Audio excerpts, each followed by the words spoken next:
হব্বে রাসূল, রাসূলুল্লাহকে কেন ভালোবাসবো, এই কেন জবাবে কয়েকটা কথা, কয়েকটা হাদিস বলবো। কেন রাসূলকে ভালোবাসতেই হবে, বিকল্প কেন নাই? তিনি এমন কি করেছেন আমাদের জন্য যে ওনাকে ভালোবাসতেই হবে? এবং আল্লাহ সুবহানাহু ওয়া তাআলা এটাকে ঈমানের অবিচ্ছেদ্য অংশ করেছেন। উলাইকা কাতাবা ফি কুলুবিহিমুল, আল্লাহ সুবহানাহু ওয়া তাআলা সূরা মুজাদালায় বলেছেন, রব্বুল আলামিন বলেছেন রাসূলকে ভালোবাসতে হবে তোমাদের মা বাবার থেকেও বেশি, সন্তানের থেকেও বেশি, ভাই বোনের থেকেও বেশি। ওয়ালাউ কানু আবাআহুম আও আবনাআহুম আও ইখওয়ানাহুম আও আশীরাতাহুম, দুনিয়ার সব কিছুর থেকে আমার রাসূলকে ভালোবাসতে হবে বেশি। কথাটা রব্বুল আলামিন পাঁচটা নিয়ামত দিবেন নবীরে, যদি সব কিছুর উপরে ভালোবাসতে পারেন সাহাবীদের ভালোবাসার মতো। আপনার আমার হুজুরের ব্যাখ্যা মতো নয়, আমার আপনার মন করা সিদ্ধান্ত মতো নয়, অমুক হুজুর বলে গেছে এমন করে নয়। রাসূলের সাহাবীরা নিঃশর্ত জীবন দিয়ে রাসূলের কদমে যেই ভালোবাসা দিয়েছেন, এমন ভালোবাসা যদি আমি আর আপনি দিতে পারি, আল্লাহ আমাদেরকে দিবেন পাঁচটা নিয়ামত। সুবহানাল্লাহ। শুধু অনুবাদটা বলবো, এই আয়াতে আল্লাহ বলেন উলাইকা কাতাবা ফি কুলুবিহিমুল ঈমান। আমি আল্লাহর নির্দেশিত মতে, সাহাবীদের অনুসৃত পথে যদি আল্লাহর হাবিবকে ভালোবাসতে পারো, তাহলে এক নাম্বার আমি আল্লাহ নিজে তোমার অন্তরে ঈমান লিখে দিব। কে দিবেন? আল্লাহ। কাতাবার ফাইল আল্লাহ। মুজাদালা 22 নম্বর আয়াত, উলাইকা কাতাবা ফি কুলুবিহিমুল ঈমান, তাদের অন্তরে ঈমান খোদাই করে দিবেন স্বয়ং আল্লাহ। তারা কারা? যারা নবীকে মা বাবার থেকে, সন্তান থেকে, ভাই বোন থেকে, দুনিয়ার সবকিছু থেকে বেশি ভালোবাসে। এই হাদিসটাই, এই কথাটাই হাদিসে রাসূল ব্যাখ্যা করেছেন বুখারী কিতাবুল ঈমানের বর্ণনা, লা ইউমিনু আহাদুকুম হাত্তা আকুনা হাব্বা ইলাইহি মিন ওয়ালিদিহি ওয়া ওয়ালাদিহি ওয়ান নাসি আজমাইন। ততক্ষণ পর্যন্ত ঈমানের কিছুই তুমি অর্জন করতে পারবা না যতক্ষণ পর্যন্ত তোমার মা বাবা, সন্তান, এমনকি দুনিয়ার সব মানুষ থেকে নবীরে বেশি না ভালোবাসো। সুবহানাল্লাহ। আয়াতে আল্লাহ যা বলছে এটাই রাসূল হাদিস রিপিট করেছেন, বুখারীর হাদিস। আল্লাহ বললেন মা বাবা, সন্তান, সন্ততি সবার থেকে আমার নবীরে ভালোবাসলে ঈমান দিব। নবী বলছেন ততক্ষণ ঈমান আসবে না যতক্ষণ মা বাবা, সন্তান, সন্ততি থেকে আমারে বেশি ভালো না বাসবা। ঈমানের মূল হাকিকত হচ্ছে রাসূলকে ভালোবাসা, ঠিক কি না? এরপর আল্লাহ রাব্বুল আলামিন বলেন আইয়াদাকুম বিরূহিম মিন, রাব্বুল আলামিন বলেন উলাইকা কাতাবা ফি কুলুবিহিমুল ঈমান ওয়া আইয়াদাকুম বিরূহিম মিন। যদি রাসূলুল্লাহকে আমার কথা মতো ভালোবাসো, মা বাবার থেকেও বেশি, সন্তান থেকে বেশি, সাহাবীদের মতো যদি অন্ধ ভালোবাসা রাসূলের কদমে হাজির করতে পারো, তুমি কোথাও বিপদে পড়লে আমি আল্লাহ তোমার একা ছেড়ে দিব না, বরং তোমারে উদ্ধার করার জন্য আমি আল্লাহ আসমান থেকে ফেরেশতা নামাবো। সুবহানাল্লাহ। কথা কার? আল্লাহ। ওয়ায়ুদখিলুকুম জান্নাতিন তাজরি মিন তাহতিহাল আনহার। 3 নাম্বার হচ্ছে আল্লাহ সুবহানাহু ওয়া তাআলা বলেন, যদি নবীরে ভালোবাসার মতো ভালোবাসো, তাহলে আমি আল্লাহ তোমারে রাসূলের ভালোবাসার কারণে জান্নাতে প্রবেশ করাবো। সুবহানাল্লাহ। অনেক হাদিস আছে এই ব্যাপারে, আমি যেহেতু এই জায়গায় যাব না এই আয়াতের তাফসীরে, এইজন্য শুধু বলে যাই। উস্তুনে হান্নানা একটা মরা খেজুর গাছ, রাসূলকে ভালোবাসার কারণে রাসূলের সাথে জান্নাতে থাকবে না? থাকবে। কথা কন না, এটা বুখারীর হাদিস। রাসূলুল্লাহ সাল্লাল্লাহু আলাইহি সাল্লামকে ভালোবাসার কারণে মরা খেজুরের খণ্ড, যেটার উপর দাঁড়িয়ে নবী খুতবা দিতেন, শুধু নবীর বিরহে কান্নার কারণে রাসূল বলেছেন তোমাকে আল্লাহ আমার কদমে একই জান্নাতে কবুল করবে। সুবহানাল্লাহ। বুখারী এক সাহাবী এসে বলেন ইয়া রাসূলুল্লাহ কিয়ামত কবে? নবীজি বললেন মা আদাত্তা লাহা, কিয়ামতে তোমার প্রস্তুতি কি আগে এটা বলো। সাহাবী বলেন মা আদাত্তু লাহা মিন কাসীরি সালাতিন ওয়ালা সিয়ামিন ওয়ালা সাদাকা, এত বেশি নামাজও নাই যে নামাজ দিয়ে আমি পার পাবো। কে বলতেছেন? যাদের জীবনে তাহাজ্জুদ কাজা নাই, তারা তাদের এই সমগ্র নামাজটারে কিয়ামতের ময়দানে নাজাতের উপযোগী মনে করছেন। আমাদেরটা ধারে কাছে না, ঠিক কিনা?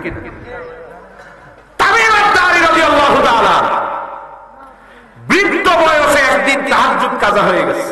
দাজ্জালের হাদিস মুসলিম জাত থেকে। দাজ্জালকে তিনি শতককে দেখেছেন, এসে রাসূলুল্লাহর কাছে বলেছেন তামিম আদ-দারি একদিন বৃদ্ধ বয়সে তাহাজ্জুদ কাজা হয়ে গেছে। কান্না করে করে আল্লাহর কাছে ওয়াদা করেছেন, আল্লাহ যেই বিছানায় পিঠ লাগানোর কারণে তাহাজ্জুদ কাজা হয়ে গেল, যতদিন জীবন রাখবা ততদিন রাতের বেলায় আর বিছানায় পিঠ লাগাবো। 2 বা 2.5 বছরের পরে জীবিত ছিলেন, এই 2-2.5 বছরে তাহাজ্জুদ কাজা হবে এই ভয়ে বিছানায় পিঠ লাগা। কি ইবাদত! এই ইবাদত নিয়ে ওনারা বলতেছেন নামাজ, আমার নামাজ কিয়ামতে আমারে নাজাত দিবে, এটা আমি মনে করি।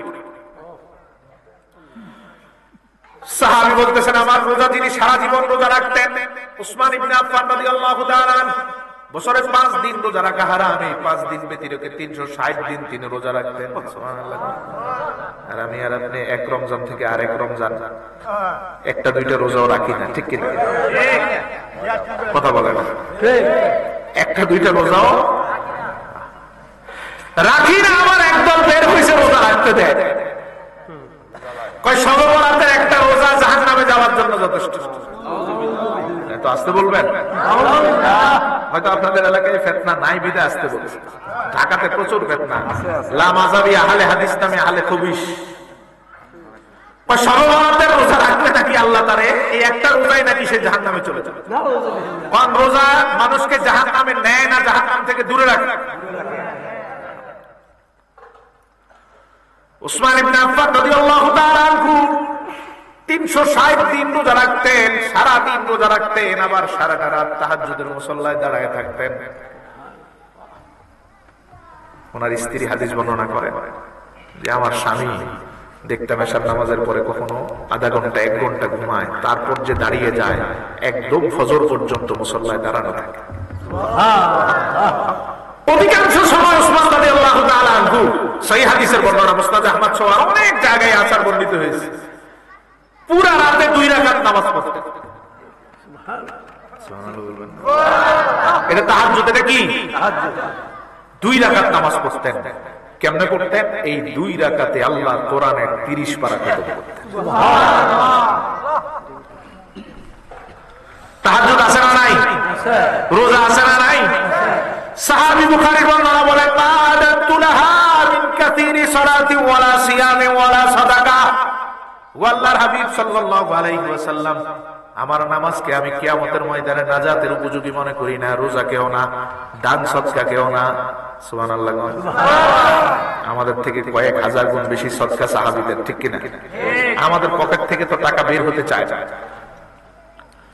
খুব কষ্টে সামান্য কিছু বের হয়, একদম নামমাত্র। আর সাহাবীরা রাসূলুল্লাহ যাকাতের দায়িত্বপ্রাপ্ত ব্যক্তিরে পাঠায় বলছেন সবার থেকে যাকাত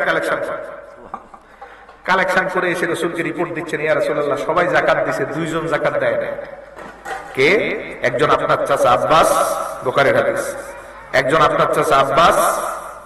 রাসূলুল্লাহ সাল্লাল্লাহু আলাইহি ওয়াসাল্লাম বললেন চাচা তো বাবার সমান, কিছু বলো না, চাচার পক্ষ থেকে আমি নিজে আদায় করে দিচ্ছি। সুবহানাল্লাহ। রাসূল জিজ্ঞেস করলেন দ্বিতীয় জন কে? বললেন দ্বিতীয় জন হচ্ছে খালিদ বিন ওয়ালিদ রাদিয়াল্লাহু তাআলা। রাসূলুল্লাহ সাল্লাল্লাহু আলাইহি ওয়াসাল্লাম সাহাবীকে প্রশ্ন করলেন খালিদের সাথে কি খারাপ আচরণ করেছো? সাহাবী বললেন ইয়া রাসূলুল্লাহ তিনি বীর মুজাহিদ, যাকে আল্লাহ নিজে আল্লাহর তলোয়ার বলে ঘোষণা করেছেন। আমি খারাপ ব্যবহার করি না, সারাটা শরীরে এমন কোন অংশ নাই যে অংশে তরবারির দাগ নাই। সুবহানাল্লাহ বলবেন।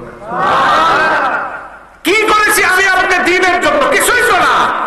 সারা শরীরে এমন কোন জায়গা নাই যেখানে তরবারির আঘাত নাই, তীরের আঘাত নাই, বর্ষার আঘাত নাই। রাসূল বললেন খারাপ ব্যবহার করেছ? সাহাবী বললেন না ইয়া রাসূলুল্লাহ, যাকাত দেয় নাই, চলে আসছে। নবী সাল্লাল্লাহু আলাইহি ওয়াসাল্লাম বললেন সে যাকাত দেয় নাই, তার কারণ কেউ জানে না, আমি প্রকাশ করছি, কারণ যাকাত দেওয়ার মতো কোনো অর্থ তার কাছে নাই। সাহাবী বলেন ইয়া রাসূলুল্লাহ এত বড় বাড়ি, এত বড় বকরির পাল, সবকিছু আছে, আপনি বলেন নাই। রাসূল সাল্লাল্লাহু আলাইহি ওয়াসাল্লাম বলেন খালিদ কিছুদিন আগে এসে আমার কাছে বলেছে ইয়া রাসূলুল্লাহ আমার স্থাবর অস্থাবর সকল সম্পত্তি, আমার বাড়ি, আমার ধন সম্পদ, আমার যা কিছু আছে, আমার ঘরের আসবাবপত্র সবকিছু আমি আপনার কদমে দান করে দিয়েছি। কিচ্ছু রাখে নাই, সব দিয়ে দিয়েছে। আমি দেখলাম খালেদ থাকবে কোথায়, এজন্য বললাম যতদিন তোমার মৃত্যু না হবে ততদিন আমি তোমার দান কবুল করব না। তোমার মৃত্যুর পর তোমার সম্পদগুলো বাইতুল মালে আসবে, অতএব এই সম্পত্তির মালিক তো খালেদ না, সব দিয়ে দিছে আল্লাহর জন্য। দান সদকা আছে না নাই?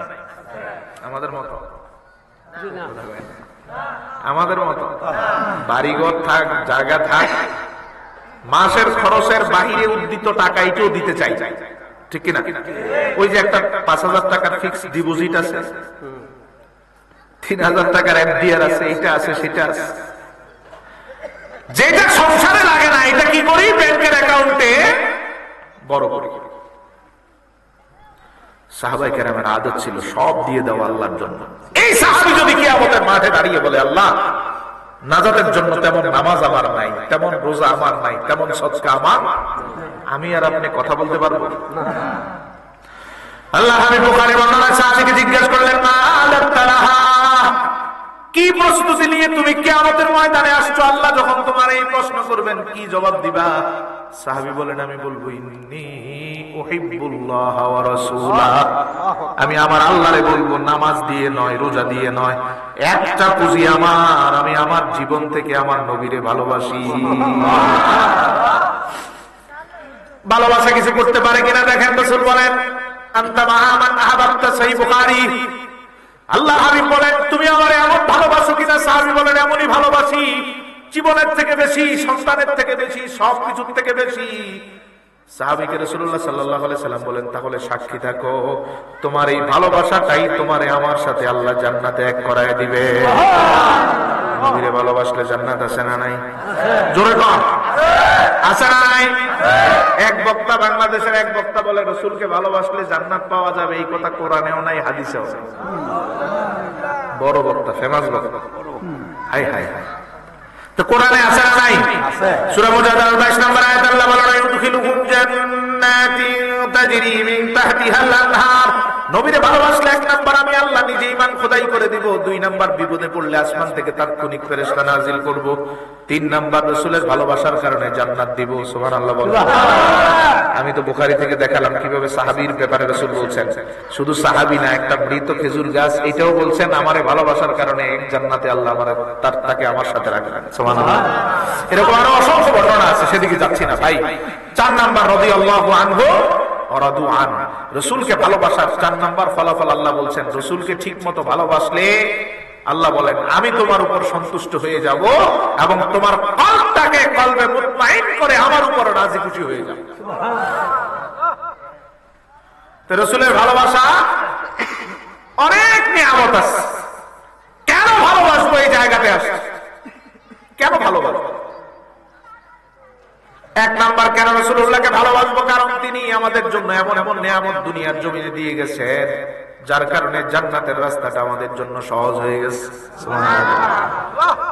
কিভাবে রাসূল জান্নাতের রাস্তা আমার আপনার জন্য সহজ করলেন? সহিহ বুখারী কিতাবুল ইজারাতের হাদিস। আল্লাহর হাবিবের সবচেয়ে বড় অনুগ্রহ আমাদের উপর, 1 নাম্বার অনুগ্রহটা হচ্ছে তিনি আমাদেরকে এমন নিয়ামত দিলেন আল্লাহর পক্ষ থেকে, আমরা অল্প সময় ইবাদত করে আল্লাহর কাছ থেকে অনেক বড় সওয়াব পেতে পারি। আমাদের ইবাদতের সময় কম, সওয়াব কথা কম। আমাদের ইবাদতের সময় কম, সওয়াব। আর আমাদের রাসূলের আগে যত উম্মত দুনিয়াতে এসেছে তাদের ইবাদত অনেক বেশি, সওয়াব অনেক। আর আমাদের ইবাদত কম, সওয়াব কে আপনারা এটা দিয়ে গেলেন? দেখেন কিতাবুল ইজারাত, সহিহ বুখারী। আল্লাহ হাবিব সাল্লাল্লাহু আলাইহি সাল্লাম বলেন, আলামে আরাত আল্লাহ রাব্বুল আলামিন সব রূহকে একত্রিত করে প্রশ্ন করলেন, মাইয়ামালুলি ইলা নিসফিন নাহার, কে আমার জন্য দিনের অর্ধেক পর্যন্ত কাজ করবে? আলা কিরাতিন কিরাতিন, তার বিনিময়ে আমি আল্লাহ 1 উহুদ পাহাড় পরিমাণ স্বর্ণের সওয়াব দিয়ে দিব। সুবহানাল্লাহ। কাজ করবে কতক্ষণ? কথা বুঝতেছেন তো? কথা বুঝেন তো সবাই? সামনের কয়েকজন জি বলে, পিছনে কোনো উত্তর নাই। পিছনে বুঝেন না ভাই? কথা বুঝেন? বুঝতে কষ্ট হলে আমি সুর ছেড়ে দিব, শুধু বাংলা কথা বলবো, তবুও বুঝতে হবে আপনার। কারণ সুর মুখ্য না, মুখ্য হচ্ছে কোরআন সুন্নাহর জ্ঞান নিয়ে বাসায় যাওয়া, ঠিক কিনা? রাসূল সাল্লাল্লাহু আলাইহি ওয়াসাল্লাম বলেন, মান ইয়ামালু লি ইলা নিসফিন নাহার, কে আমার জন্য দিনের অর্ধেক, সকাল থেকে দিনের অর্ধেক পর্যন্ত কাজ করবা, বিনিময়ে আমি আল্লাহ তোমারে 1 উহুদ পরিমাণ স্বর্ণের সওয়াব দেব। ইহুদিরা বললেন, আল্লাহ আমরা এই সুযোগ নিয়ে নিলাম। কারা নিল? আছে আছে, ইহুদি আছে। রাসূল সাল্লাল্লাহু আলাইহি ওয়াসাল্লাম বলেন, এবার আল্লাহ বলতেছেন, মান ইয়ামালু লি মিন নিসফিন নাহারি ইলা সালাতিল আসর, কে আমার জন্য দিনের অর্ধেক থেকে আসর পর্যন্ত কাজ করবা, 6 ঘন্টা পরে 11টা থেকে 5টা পর্যন্ত কাজ করবা বা 4:30 পর্যন্ত কাজ করবা, বিনিময়ে আমি আল্লাহ তোমাদেরকে 1 উহুদ পরিমাণ স্বর্ণের সওয়াব দেব।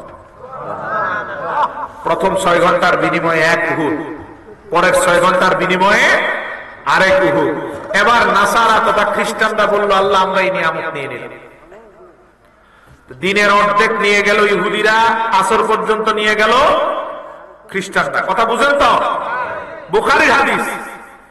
এবার রাসূলুল্লাহ সাল্লাল্লাহু আলাইহি ওয়াসাল্লাম বলেন, আল্লাহ রাব্বুল আলামিন বললেন, মাইয়ামালু মিন সালাতিল আসরি ইলা মাগরিবিশ শামস, আসরের নামাজের শেষ থেকে শুরু করে সূর্য অস্ত যাওয়া পর্যন্ত 1 ঘন্টা, এই 1 ঘন্টা কে আমার জন্য নিবেদিত হয়ে কাজ করবা, বিনিময়ে আমি আল্লাহ তোমাদেরকে 2 উহুদ পাহাড় পরিমাণ স্বর্ণের সওয়াব দিব। 6 ঘন্টায় 1 উহুদ বুঝা নিল ইহুদিরা, পরের 6 ঘন্টায় 1 উহুদ নিল কে? খ্রিস্টানরা। এবার 1 ঘন্টায় 2 উহুদ। রাসূলুল্লাহ বলেন, আল্লাহ যখন এটা ঘোষণা করলেন, আমার উম্মত সাথে সাথে আল্লাহরে বলল, আল্লাহ রাসূলুল্লাহর কদমের তুফাইলে আমরা আপনার কাছ থেকে নিয়ামত নিলাম। আল্লাহর হাবিবের 1 নাম্বার অনুগ্রহ আমাদের উপর অল্প সময়ে অনেক বেশি ইবাদতের সওয়াবের সুযোগ করে দিলেন। সেই বুখারী কিতাবুল ইজারাতের হাদিস সাক্ষী, ইহুদিরা 6 ঘন্টা কাজ করে যা পাবে, নাসারারা 6 ঘন্টা কাজ করে যা পাবে, আমরা ইমানদার রাসূলুল্লাহর খাতিরে 1 ঘন্টা করে তাদের 2 গুণের সওয়াব সমান পাবো। সুবহানাল্লাহ। আরো জোরে বলেন সুবহানাল্লাহ। এজন্য জীবন দিয়ে নবীরে ভালোবাসতে হবে, ঠিক না ঠিক? কেন নবীরে ভালোবাসতে হবে? কারণ তিনি অল্প সময়ে আমার আপনার মাথার উপরে এমন বড় নিয়ামত এবং সওয়াবের সুযোগ রেখে দিয়েছেন, যা কোন নবী আল্লাহর কাছ থেকে নিয়ে আসতে পারেন নাই। মেরাজ রজনীতে আল্লাহ রাব্বুল আলামিন আল্লাহর হাবিবের উপর নামাজকে ফরজ করে দিলেন। কয় ওয়াক্ত? কথা কন। 5 ওয়াক্ত। কয় ওয়াক্ত? রাসূলুল্লাহকে আল্লাহ বলেন, হাবিব আপনার উম্মত নামাজ পড়বে 5 ওয়াক্ত, আমি আল্লাহ সওয়াব দেওয়ার সময় দিব 50 ওয়াক্ত। নামাজ কয় ওয়াক্ত? সওয়াব। কারণ আমরা রাসূলুল্লাহর উম্মত, আল্লাহ আমাদেরকে বেশি দিতে পছন্দ করেন। আবার আল্লাহ হাবিব সাল্লাল্লাহু আলাইহি ওয়াসাল্লাম বলেন, সওয়াব প্রাপ্তির ক্ষেত্রে আমার উম্মত হলো মূসা আলাইহিস সালামের মায়ের মতো। মূসা আলাইহিস সালামের মা পৃথিবীর একমাত্র মা, যেই মা তার সন্তানকে দুধ পান করার বিনিময়ে প্রতিবার 1টা করে স্বর্ণ মুদ্রা পেতেন। সুবহানাল্লাহ। বুঝছেন? মা তার ছেলেকে দুধ পান করানোর কোনো বিনিময় নেয়? বুঝেন নাই? তো সবাই বলেন না কেন? এই যে মা সন্তানকে দুধ খাওয়ায়, তার থেকে এর বিনিময়ে কি স্বামীর থেকে টাকা নেয়? প্রতিবার দুধ পান করানোর বিনিময়ে 500 করে টাকা দিতে হবে। কোন মা বলে? এটা মা তার কৃত্রিম ভালোবাসা থেকে সন্তানকে দুধ পান করায়, ঠিক কিনা? কেউ দিতে চাইলেও তো নিবে না, ঠিক না ভাই? কেউ দিতে চাইলো, বা কোন মাকে যদি বলেন 1 লক্ষ টাকা দিব, সন্তানকে 3 দিন দুধ পান বন্ধ করে রাখবে? বিকল্প খাবার নাই, কিচ্ছু নাই, এই পটের দুধ টুধ কিছু নাই, সন্তানকে 3 দিন না খাওয়া রাখতে হবে, বিনিময়ে এত টাকা দিব। কোন মা কি নিবে এই প্রস্তাব? মা তার সন্তানকে নিজ দায়িত্বে দুধ পান করাবে, এটাই পৃথিবীর নিয়ম। এর বিনিময়ে কোনো কিছু আশাও করে না, পাওয়াও যায় না। কিন্তু ব্যতিক্রম একজন মা পৃথিবীতে আল্লাহ পাঠিয়েছেন, তিনি মূসা আলাইহিস সালামের মা, যিনি তার আপন সন্তানকে প্রতিবার দুধ পান করানোর পর 1টা করে স্বর্ণ মুদ্রা পেতেন। কেমনে? ফেরাউন যখন হুলিয়া জারি করলো, ইউযাব্বিহু আবনাআকুম ওয়া ইস্তাহয়ী নিসাআকুম, সব ছেলেদেরকে মৃত করে দেওয়া হবে আর মেয়েদেরকে জীবিত রাখা হবে।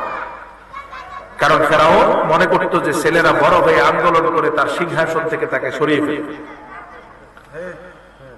ফেরাউন ছিল স্বৈরাচারী শাসক, কি শাসক? স্বৈরাচাররা সব সময় পুরুষদেরকে ভয় পায়, পুরুষদেরকে। এটা ফেরাউনের যুগ থেকে আসে। কোন স্বৈরাচারী চায় না তার চেয়ারের বিরুদ্ধে কেউ আন্দোলন করুক, এমন কোন শক্তি বাহিরে থাকে, ঠিক কিনা? স্বৈরাচারী চায় যে কোনো কিছুর বিনিময়ে হোক আন্দোলনকে বন্ধ করে রাখতে। তো ফেরাউন আন্দোলনের ভয়ে সব পুরুষদেরকে হত্যা করে ফেলবে।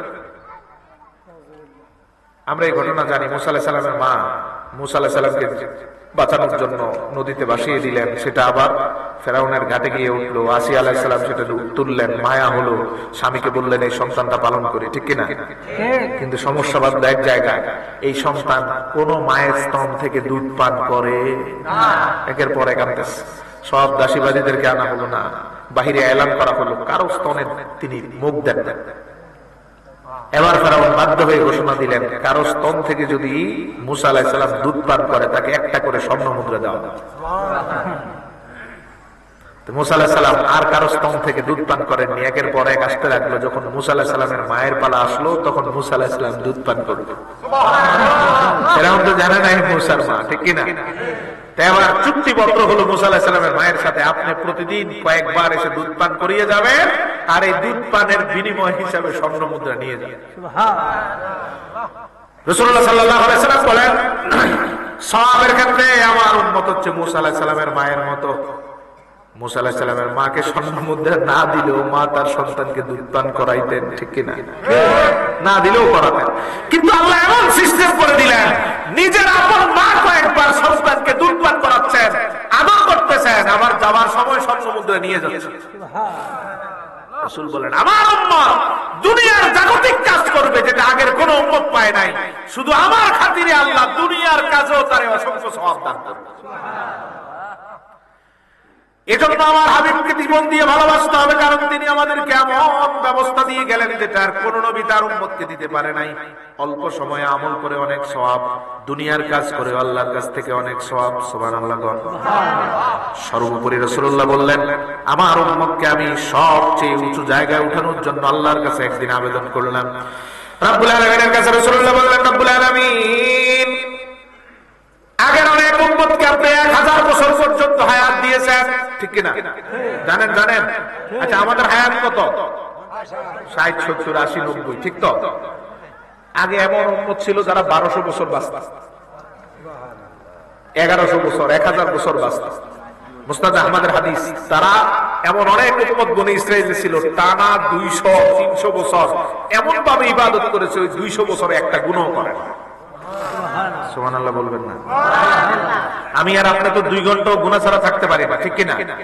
200 বছর গুনাহ না করে কাটিয়ে দেওয়া, এটা চারটিখানি কথা। এবার বলেন তো, দেখেন 200 বছর কোন গুনাহ নাই, মানুষটা যখন আল্লাহর কাছে যাবে, আর আমার আপনার 40-50 বছরের গুনার অভাব নাই।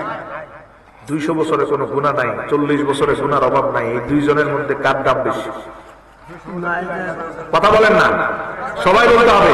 200 বছর কোন গুনাহ নাই, 50 বছরে গুনার অভাব নাই, এই দুইজনের মধ্যে কার দাম বেশি? সবাই বলেন।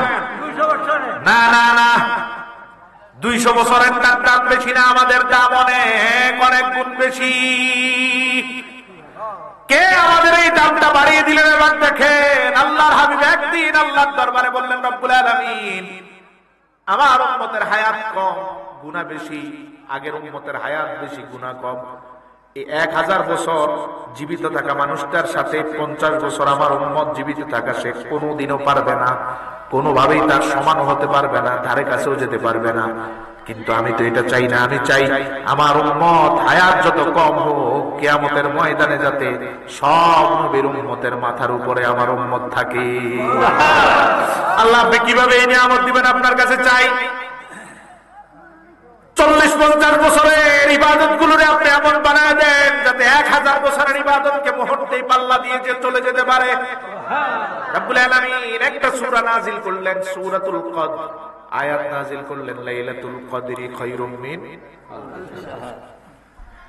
কেমনে সবার মাথার উপরে আমাদেরকে উঠিয়ে দেন আল্লাহ। দেখেন রাসূলুল্লাহ সাল্লাল্লাহু আলাইহি সাল্লামকে আল্লাহ রাব্বুল আলামিন বললেন, হাবিব আমার আগের উম্মতটা 1000 মাস, 83 বছর 4 মাস, তার মানে 84 বছর। 84 বছর একটু একটু করে ইবাদত করলে যতটুকু ইবাদত জমা হতো, আপনার উম্মত 1 রাত ইবাদত করে তার থেকেও বেশি পেয়ে যাবে। সুবহানাল্লাহ। তো আস্তে কইলেন, বুঝেন নাই? বুঝছেন? আমাদের 1 রাতের ইবাদতের সওয়াব আল্লাহর কাছে আগের উম্মতের 84 বছরের ইবাদতের থেকেও বেশি। এমনি পেয়ে যায় নাই, এই নিয়ামতটা আল্লাহর কাছ থেকে, রহমত দিয়ে আল্লাহর কাছ থেকে আমাদের জন্য নিয়ে এসেছেন যিনি, তিনি মুহাম্মাদুর রাসূলুল্লাহ। এজন্য সারাটা জীবন দিয়ে হলো নবীর কদমে ভালোবাসা নিয়ে হাজির হতে হবে, ঠিক না ভাই? ঠিক। এজন্য ভালোবাসতে হবে আমার নবীর। রাসূলুল্লাহ বলেছেন 120 টাকা তারের মধ্যে 80 টাকা তার হবে আমার উম্মত, আর 40 টাকার সব নবীর উম্মত। সব নবীর উম্মতের মাথার উপরে থাকবে আমার উম্মতেরা। সুবহানাল্লাহ। মুসা আলাইহিস সালাম আল্লাহর কাছে 9টা আবেদন করেছেন, আল্লাহ একটা আবেদনও কবুল করেন নাই। একটা আবেদনের কথা বলে মুসা বললেন, আজিদু ফিল আলওয়াহি উম্মাতান হুম ইউসাল্লুনা খামসা সালাওয়াত। রব্বুল আলামিন, তাওরাতে আমি এমন উম্মত পেলাম যারা 5 ওয়াক্ত নামাজ পড়বে, বিনিময়ে তাদের সারা দিনের গুনাহগুলো maaf করে দেওয়া হবে। আরে বুঝে নাই? বুঝছেন জি। নামাজ পড়বে কয় ওয়াক্ত? এই 5 ওয়াক্তের বিনিময়ে 24 ঘন্টার গুনাহ maaf করে দেওয়া। খুশি না বেজার? খুশি। নামাজ তো পড়ি না, এজন্য সুবহানাল্লাহ বের হয় না নাকি? হ্যাঁ, নামাজ যারা পড়ে তারা তো খুশিতে আটকান হওয়ার কথা, ঠিক কি না? 5 ওয়াক্ত নামাজ দিয়ে গোটা 24 ঘন্টার সব গুনাহ maaf। সুবহানাল্লাহ। মুসা আলাইহিস সালাম আল্লাহকে বলতেছেন, আল্লাহ এইরকম সুযোগ, এইরকম সুন্দর নিয়ামত প্রাপ্ত উম্মতটা আমারে দেন, আমার আর কোনো চাওয়ার কিছু নাই। আমার উম্মত এমন হবে, নামাজ পড়বে 5 ওয়াক্ত আর গুনাহ maaf হয়ে যাবে, সহজে জান্নাতে চলে যাবে। সুবহানাল্লাহ। আল্লাহ বললেন, লা বাল হুম উম্মাতু মুহাম্মাদিন সাল্লাল্লাহু আলাইহি ওয়াসাল্লাম, 5 ওয়াক্তের বিনিময়ে সারা দিনের গুনাহ maaf করে সহজে জান্নাতে নিব, এই কপাল আমি আর কোন নবীর উম্মতকে দিব না, শুধু দিব মুহাম্মদ মুস্তাফার উম্মতকে। কয় ওয়াক্ত? সহিহ বুখারীর হাদিসগুলো শুনেন। রাসূলুল্লাহ বলেন, কোন ইমানদার যদি ফজরের নামাজ আর যোহরের নামাজ জামাতের সাথে সুন্দরভাবে ওযু করে হালাল রিজিকের সাথে আদায় করে, ফজর আর যোহরের মাঝখানের গুনাহ 2 নামাজের কারণে maaf। সুবহানাল্লাহ। খুশি না বেজা? খুশি। আল্লাহ হাবিব বলেন, 5 ওয়াক্ত নামাজ এমন করে কেউ যদি আদায় করে, তাহলে সারা দিন 24 ঘন্টার গুনাহগুলো নামাজ দিয়ে আল্লাহ maaf করে দিবেন। সুবহানাল্লাহ। এবার রাসূল বলেন, আল জুমআতু ইলাল জুমআ ইউকাফিরু মা বাইনাহুন্না। বুখারী। আল্লাহ হাবিব বলেন, এক জুমা থেকে আরেক জুমা, এই 7 দিন যদি বান্দা ঠিকঠাক মতো কারো হক নষ্ট না করে, হালাল খায় আর নামাজগুলো যদি ঠিক মতো পড়ে, এই 7 দিনের সব নামাজের কারণে পুরা 7 দিনের সব গুনাহ আল্লাহ maaf করে দিবেন। সুবহানাল্লাহ। আসল বুখারী কিতাব সিয়ামের হাদিস, রমাদান ইলা রমাদান ইউকাফিরু মা বাইনাহুন্না। এক রমজান থেকে আরেক রমজান পর্যন্ত বান্দা যদি ঠিকঠাক মতো নামাজ পড়ে, নামাজের মধ্যে যদি গাফলতি না করে, এই 1 বছরের নামাজের কারণে 1 বছরের গুনাহ maaf। সুবহানাল্লাহ। নামাজ গুনাহ maaf করে কি করে না? করে। শুধু সগীরা গুনাহ maaf করে না কবিরা গুনাহ maaf করে? সগীরা না কবিরা? সব। আলহামদুলিল্লাহ। কেমনে বুঝবো? সহিহ বুখারী। এক সাহাবী রাসূলুল্লাহর কাছে এসে বললেন, ইয়া রাসূলুল্লাহ, পথ চলতে গিয়ে শয়তান আমারে ওয়াসওয়াসা দিচ্ছে। একটা সুন্দরী মেয়ে যাচ্ছে আমার পাশ দিয়ে, নিজের আর কন্ট্রোল করতে পারি নাই, তারে ধরে জড়িয়ে ধরে চুমু দিয়েছি। নাউজুবিল্লাহ। কাজটা ছোট গুনাহ না বড় গুনাহ? কথা বলেন না সবাই ভাই না, এটা বুঝতে কষ্ট হয়। কোন মেয়েকে জড়িয়ে ধরা অন্যায় ভাবে, এটা ছোট গুনাহ না বড় গুনাহ? জিনা। রাসূলুল্লাহ মুসলিমের হাদিসে বলেছেন, ঠোঁটের জিনা হচ্ছে অবৈধ কোন নারীকে চুম্বন করা, চোখের জিনা হচ্ছে যেই নারীর দিকে তাকানো জায়েজ নাই তার দিকে তাকানো, হাতের জিনা হচ্ছে যেই নারীকে স্পর্শ করা জায়েজ নাই ওই নারীকে ধরা, আর পায়ের জিনা হচ্ছে কোন খারাপ কাজ চরিতার্থ করার জন্য কোন রমণীর দিকে নারীর দিকে হেঁটে যাওয়া। এগুলো এক প্রকারের জিনা। কবিরা গুনাহ করে আল্লাহ রাসূলের কাছে এসে বলেন, ইয়া রাসূলুল্লাহ, গুনাহ তো করে ফেলেছি, এখন আপনি আমারে হক দেন, আপনি আমার উপর বিচার করেন। সুবহানাল্লাহ।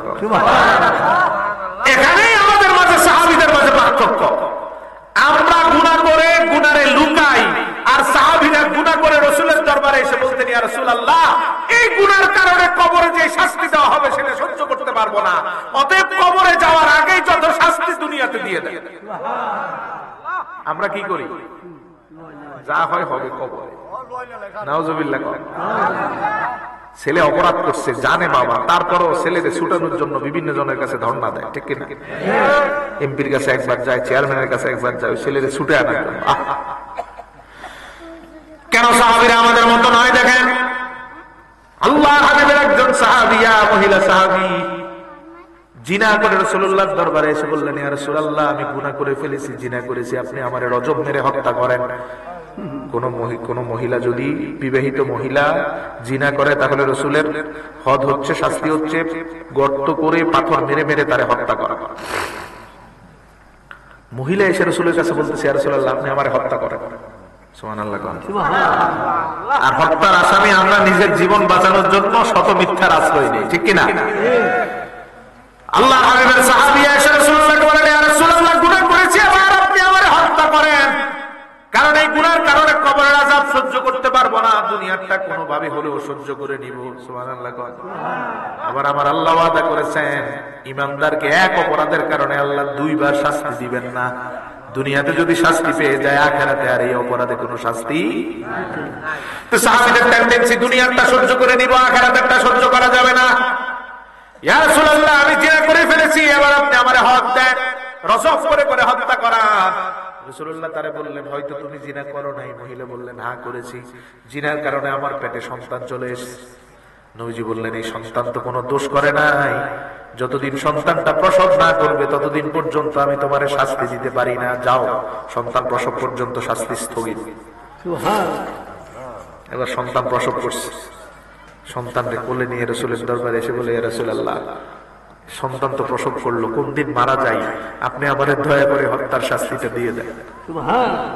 সুবহানাল্লাহ। বের হয় কেউ বলবে? ফুটফুটে সন্তান কোলে নিয়ে এসে রাসূলুল্লাহর কাছে বলতেছে, আমার হত্যা করে, কারণ আমি একটা জিনার গুনাহ করেছি। আল্লাহর হাবিব বলেন, 2 বছরের দুগ্ধ আমানত হিসাবে তোমার কাছে রেখে দিয়েছেন এই সন্তানের, যতদিন পর্যন্ত সন্তান স্বাভাবিক খাবারে অভ্যস্ত না হবে ততদিন আমি তোমারে হত্যা করব না, যাও। চলে আসলো 6 মাস, যেতে না যেতে সন্তানের হাতে রুটি দিয়ে রাসূলের দরবারে এসে বলেন, ইয়া রাসূলুল্লাহ, এই তো আমার সন্তানটা রুটি খেতে পারে, আপনি আমারে হত্যা করে। কি ভালোবাসা! কি পাগলের মতো আল্লাহরে ভালোবাসে, কারণ কবরেরটা সহ্য করতে পারবো না, যা দেওয়ার আল্লাহ দুনিয়াতে দিয়ে দেন। ইয়া রাসূলুল্লাহ, সন্তানটা রুটি খেতে পারে, আপনি আমারে হত্যার ফয়সালা দেন। নবীজি বলেন, না, এখনো ঠিক মতো খেতে পারে না, এখনো ঠিক মতো দাঁত গজায় নাই, যাও ঠিক মতো খাবারের অভ্যস্ত করে নিয়ে আসো। আরো কয়েক মাস যেতে না যেতে আবার এসে বললেন, ইয়া রাসূলুল্লাহ, এবার তো আমারে শাস্তি দেন, আমার সন্তান এখন নিজের মতো খেতে পারে, আরেকজন পালতে পারবে, কোনো কষ্ট হবে না।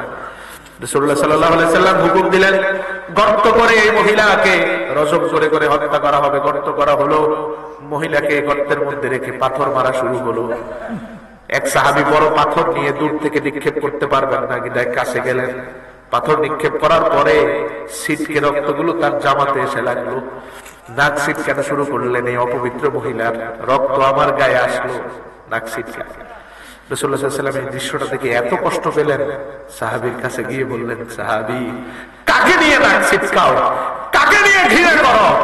এই মহিলার তওবা আমার আল্লাহ এমন ভাবে কবুল করেছেন, তার একজনের তওবা যদি গোটা মদিনার সবার মাঝে ভাগ করে দেওয়া হয়, সব ব্যক্তি জান্নাতে যাওয়ার জন্য যথেষ্ট হয়ে যাবে। কার ব্যাপারে নাক ছিটকাও? তওবা করে আল্লাহরে এমন রাজি করেছে, আল্লাহ সুবহানাহু ওয়া তাআলা তার এক আত তওবা দিয়ে গোটা মদিনার সবাইকে নাজাত দিয়ে দিতে পারে। বলার উদ্দেশ্য হচ্ছে, সাহাবীদের আদত ছিল গুনাহ করার কারণে দ্রুত রাসূলুল্লাহর দরবারে সেই গুনাহ থেকে কিভাবে দুনিয়ার শাস্তি নিয়ে আখিরাতকে সেভ করা যায় চেষ্টা করতেন। আর আমরা বিপরীত, ঠিক কিনা? আমরা বিপরীত না? তো সাহাবীরা আমাদের মতো, আমাদের টেন্ডেন্সি, এদের কোনো সমালোচনা করা যাবে না। কিছু মানুষ কয় সাহাবীরাও মানুষ, আমরাও মানুষ, অতএব সাহাবীরা সমালোচনার ঊর্ধ্বে না, এটা টাটকা শয়তান, ঠিক কিনা বলেন? এইরকম শয়তান মার্কা মৌলবীও বাংলাদেশে আছে, স্টেজে বসে সাহাবীদের সমালোচনা করে, ঠিক কিনা বলেন?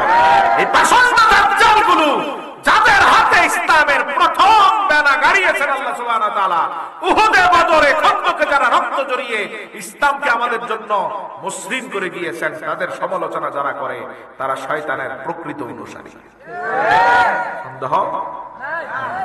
জয় জয়কার। মোল্লা সাহাবীদের সমালোচনা করে, সাহাবী এটা করছে, একটা আয়াতের উপর সব সাহাবীর সমালোচনার পথ কিয়ামত পর্যন্ত আল্লাহ বন্ধ করে দিয়েছেন। রাদিয়াল্লাহু আনহু ওয়া রাদু আন, আল্লাহ বলেন, আমি আল্লাহ নিজে সব সাহাবীর উপর সন্তুষ্ট।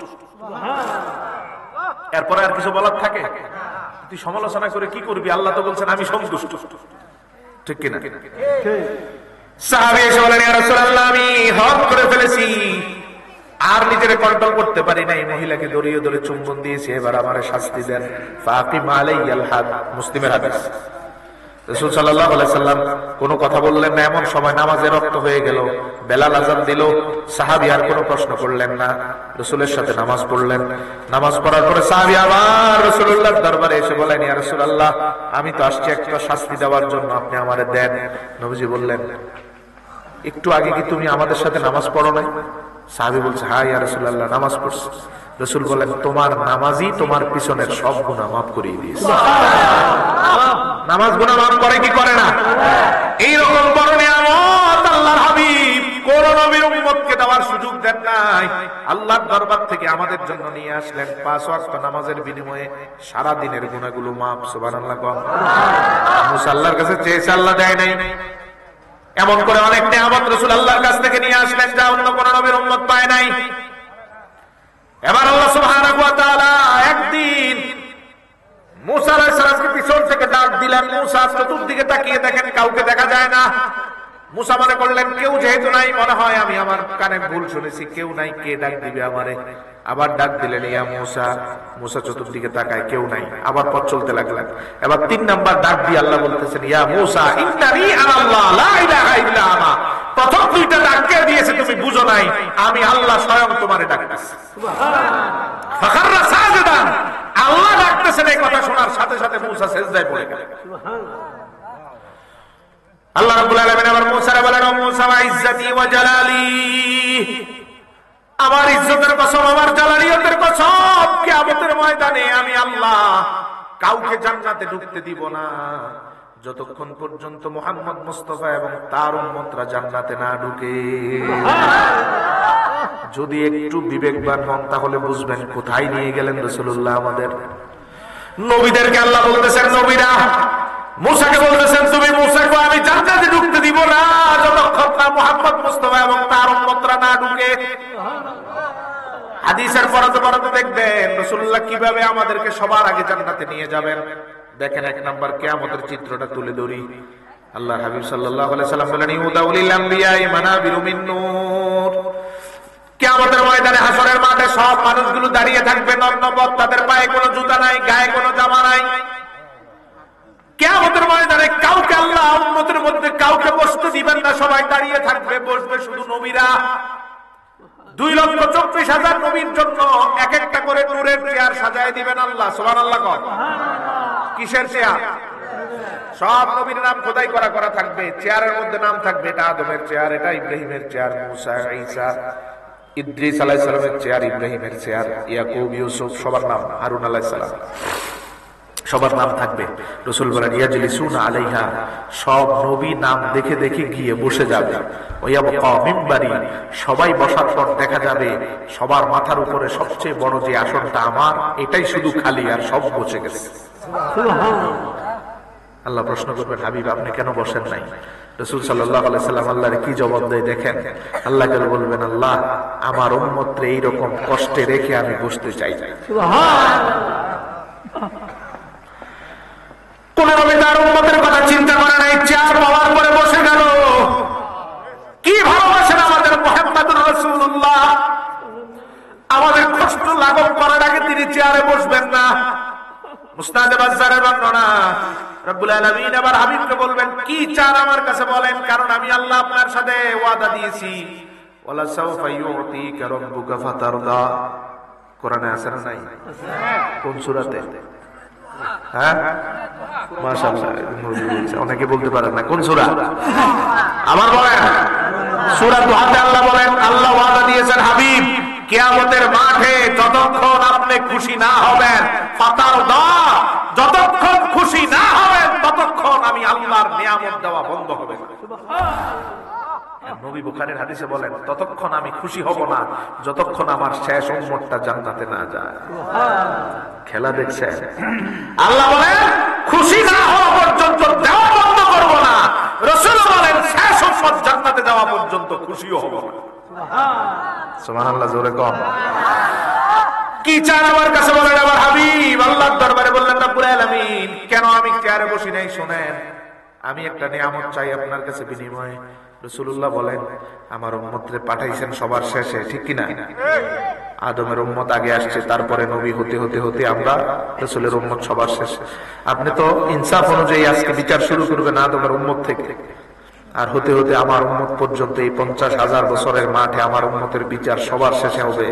হাসরের মাঠে কষ্টের কোনো সীমা। উম্মতকে কষ্টে রেখে আমি নবী চেয়ারে বসতে পারি? আল্লাহ বলেন কি চাই? রাসূল বলেন আমি চাই আমার উম্মতকে পাঠাইছেন সবার শেষে, কিন্তু বিচার করতে হবে আদমের উম্মতেরও আগে। অকৃত্রিম ভালোবাসা যিনি আমাদেরকে এখন শুধু দেন নাই, কিয়ামতের মাঠেও দিবেন। ওই নবীর কদমে সারা জীবন অকৃত্রিম ভালোবাসা উপহার দিতে হবে, ঠিক কিনা বলেন? এজন্য নবীরে ভালোবাসতে হবে, কারণ তিনি কিয়ামতের ময়দানেও ভালোবাসতে ভুলবেন না।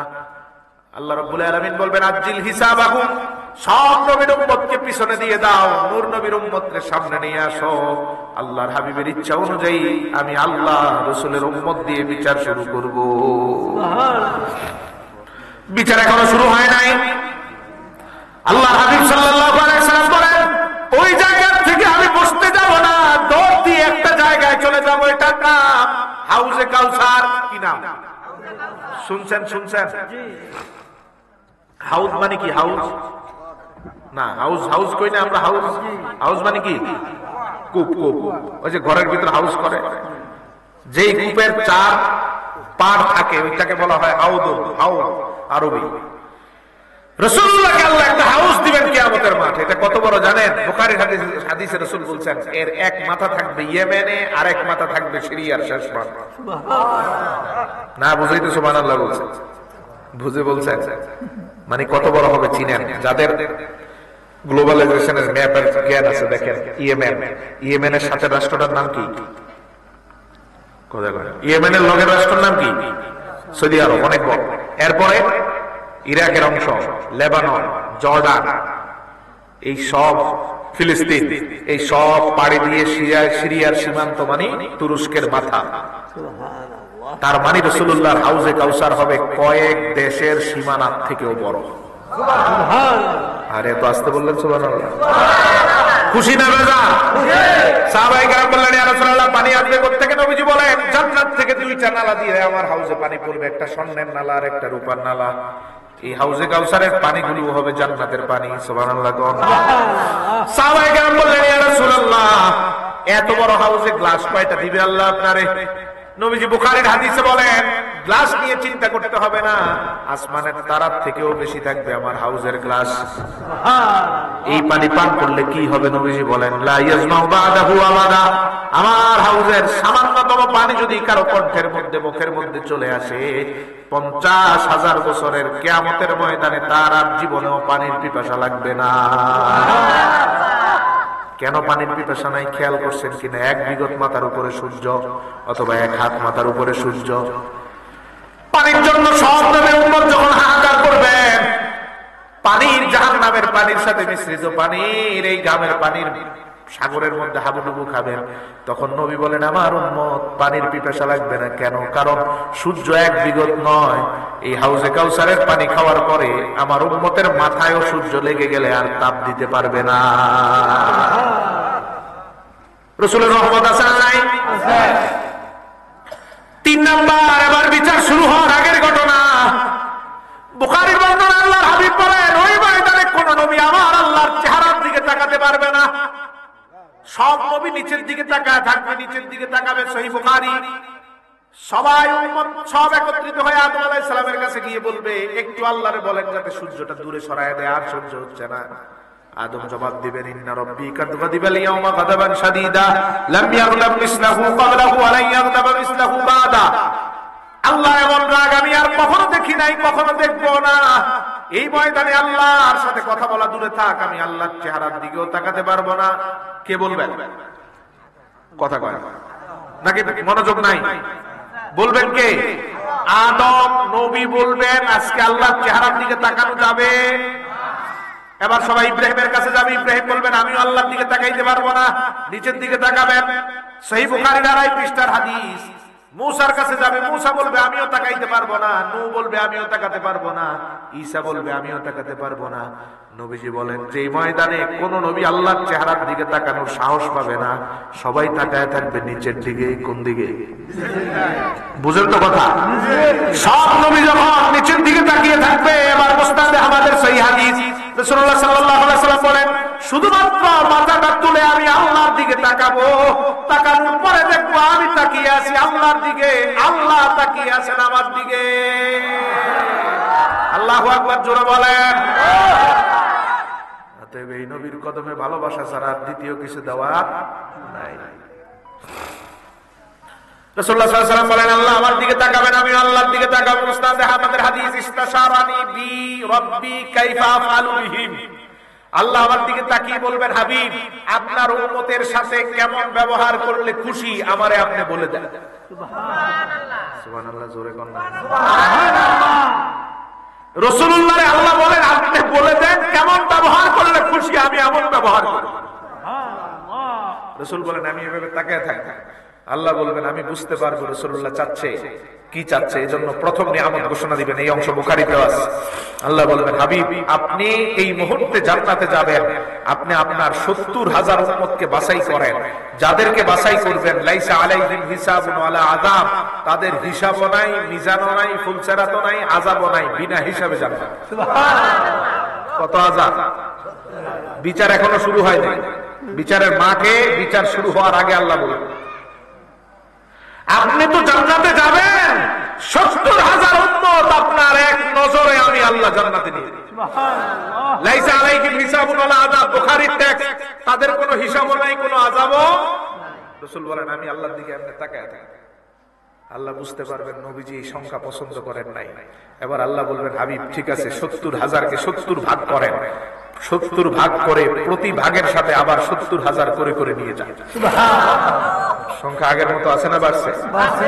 এতটুকু বুঝেন তো? আগের মতো আছে না বাড়ছে? আল্লাহর হাবিব বলেন, যখন আমি দেখবো আমি না চাইতে আল্লাহ আমার এমন নিয়ামত দিচ্ছেন বিচার শুরু হওয়ার আগে, তখন আমি একটা শব্দ আল্লাহরে বলবো, ইস্তাজিদনি ইয়া রাব। ওগো আমার আল্লাহ, না চাইতেই আমার উম্মতরে আপনি বিনা হিসাবে জান্নাতি করতেছেন। এবার আমি আপনার দরবারে চাই, দয়া করে আমার বিনা হিসাবে উম্মতের তালিকাটারে আরো বড় করে দেন। কোন নবী যেই ময়দানে কথা বলবেন না, সেই ময়দানে আল্লাহর নবী একের পর এক উম্মতরে জান্নাতে নিয়ে যাবেন। সেই নবীকে ভালোবাসার দরকার আছে না নাই? ওই রাসূলকে ভালোবাসতে কোন ব্যক্তির, কোন মৌলবীর ফতুয়ার কোন দরকার? জোরে বলতে হবে, কোন মৌলবীর ফতুয়া দিয়ে রাসূলকে ভালোবাসার দরকার?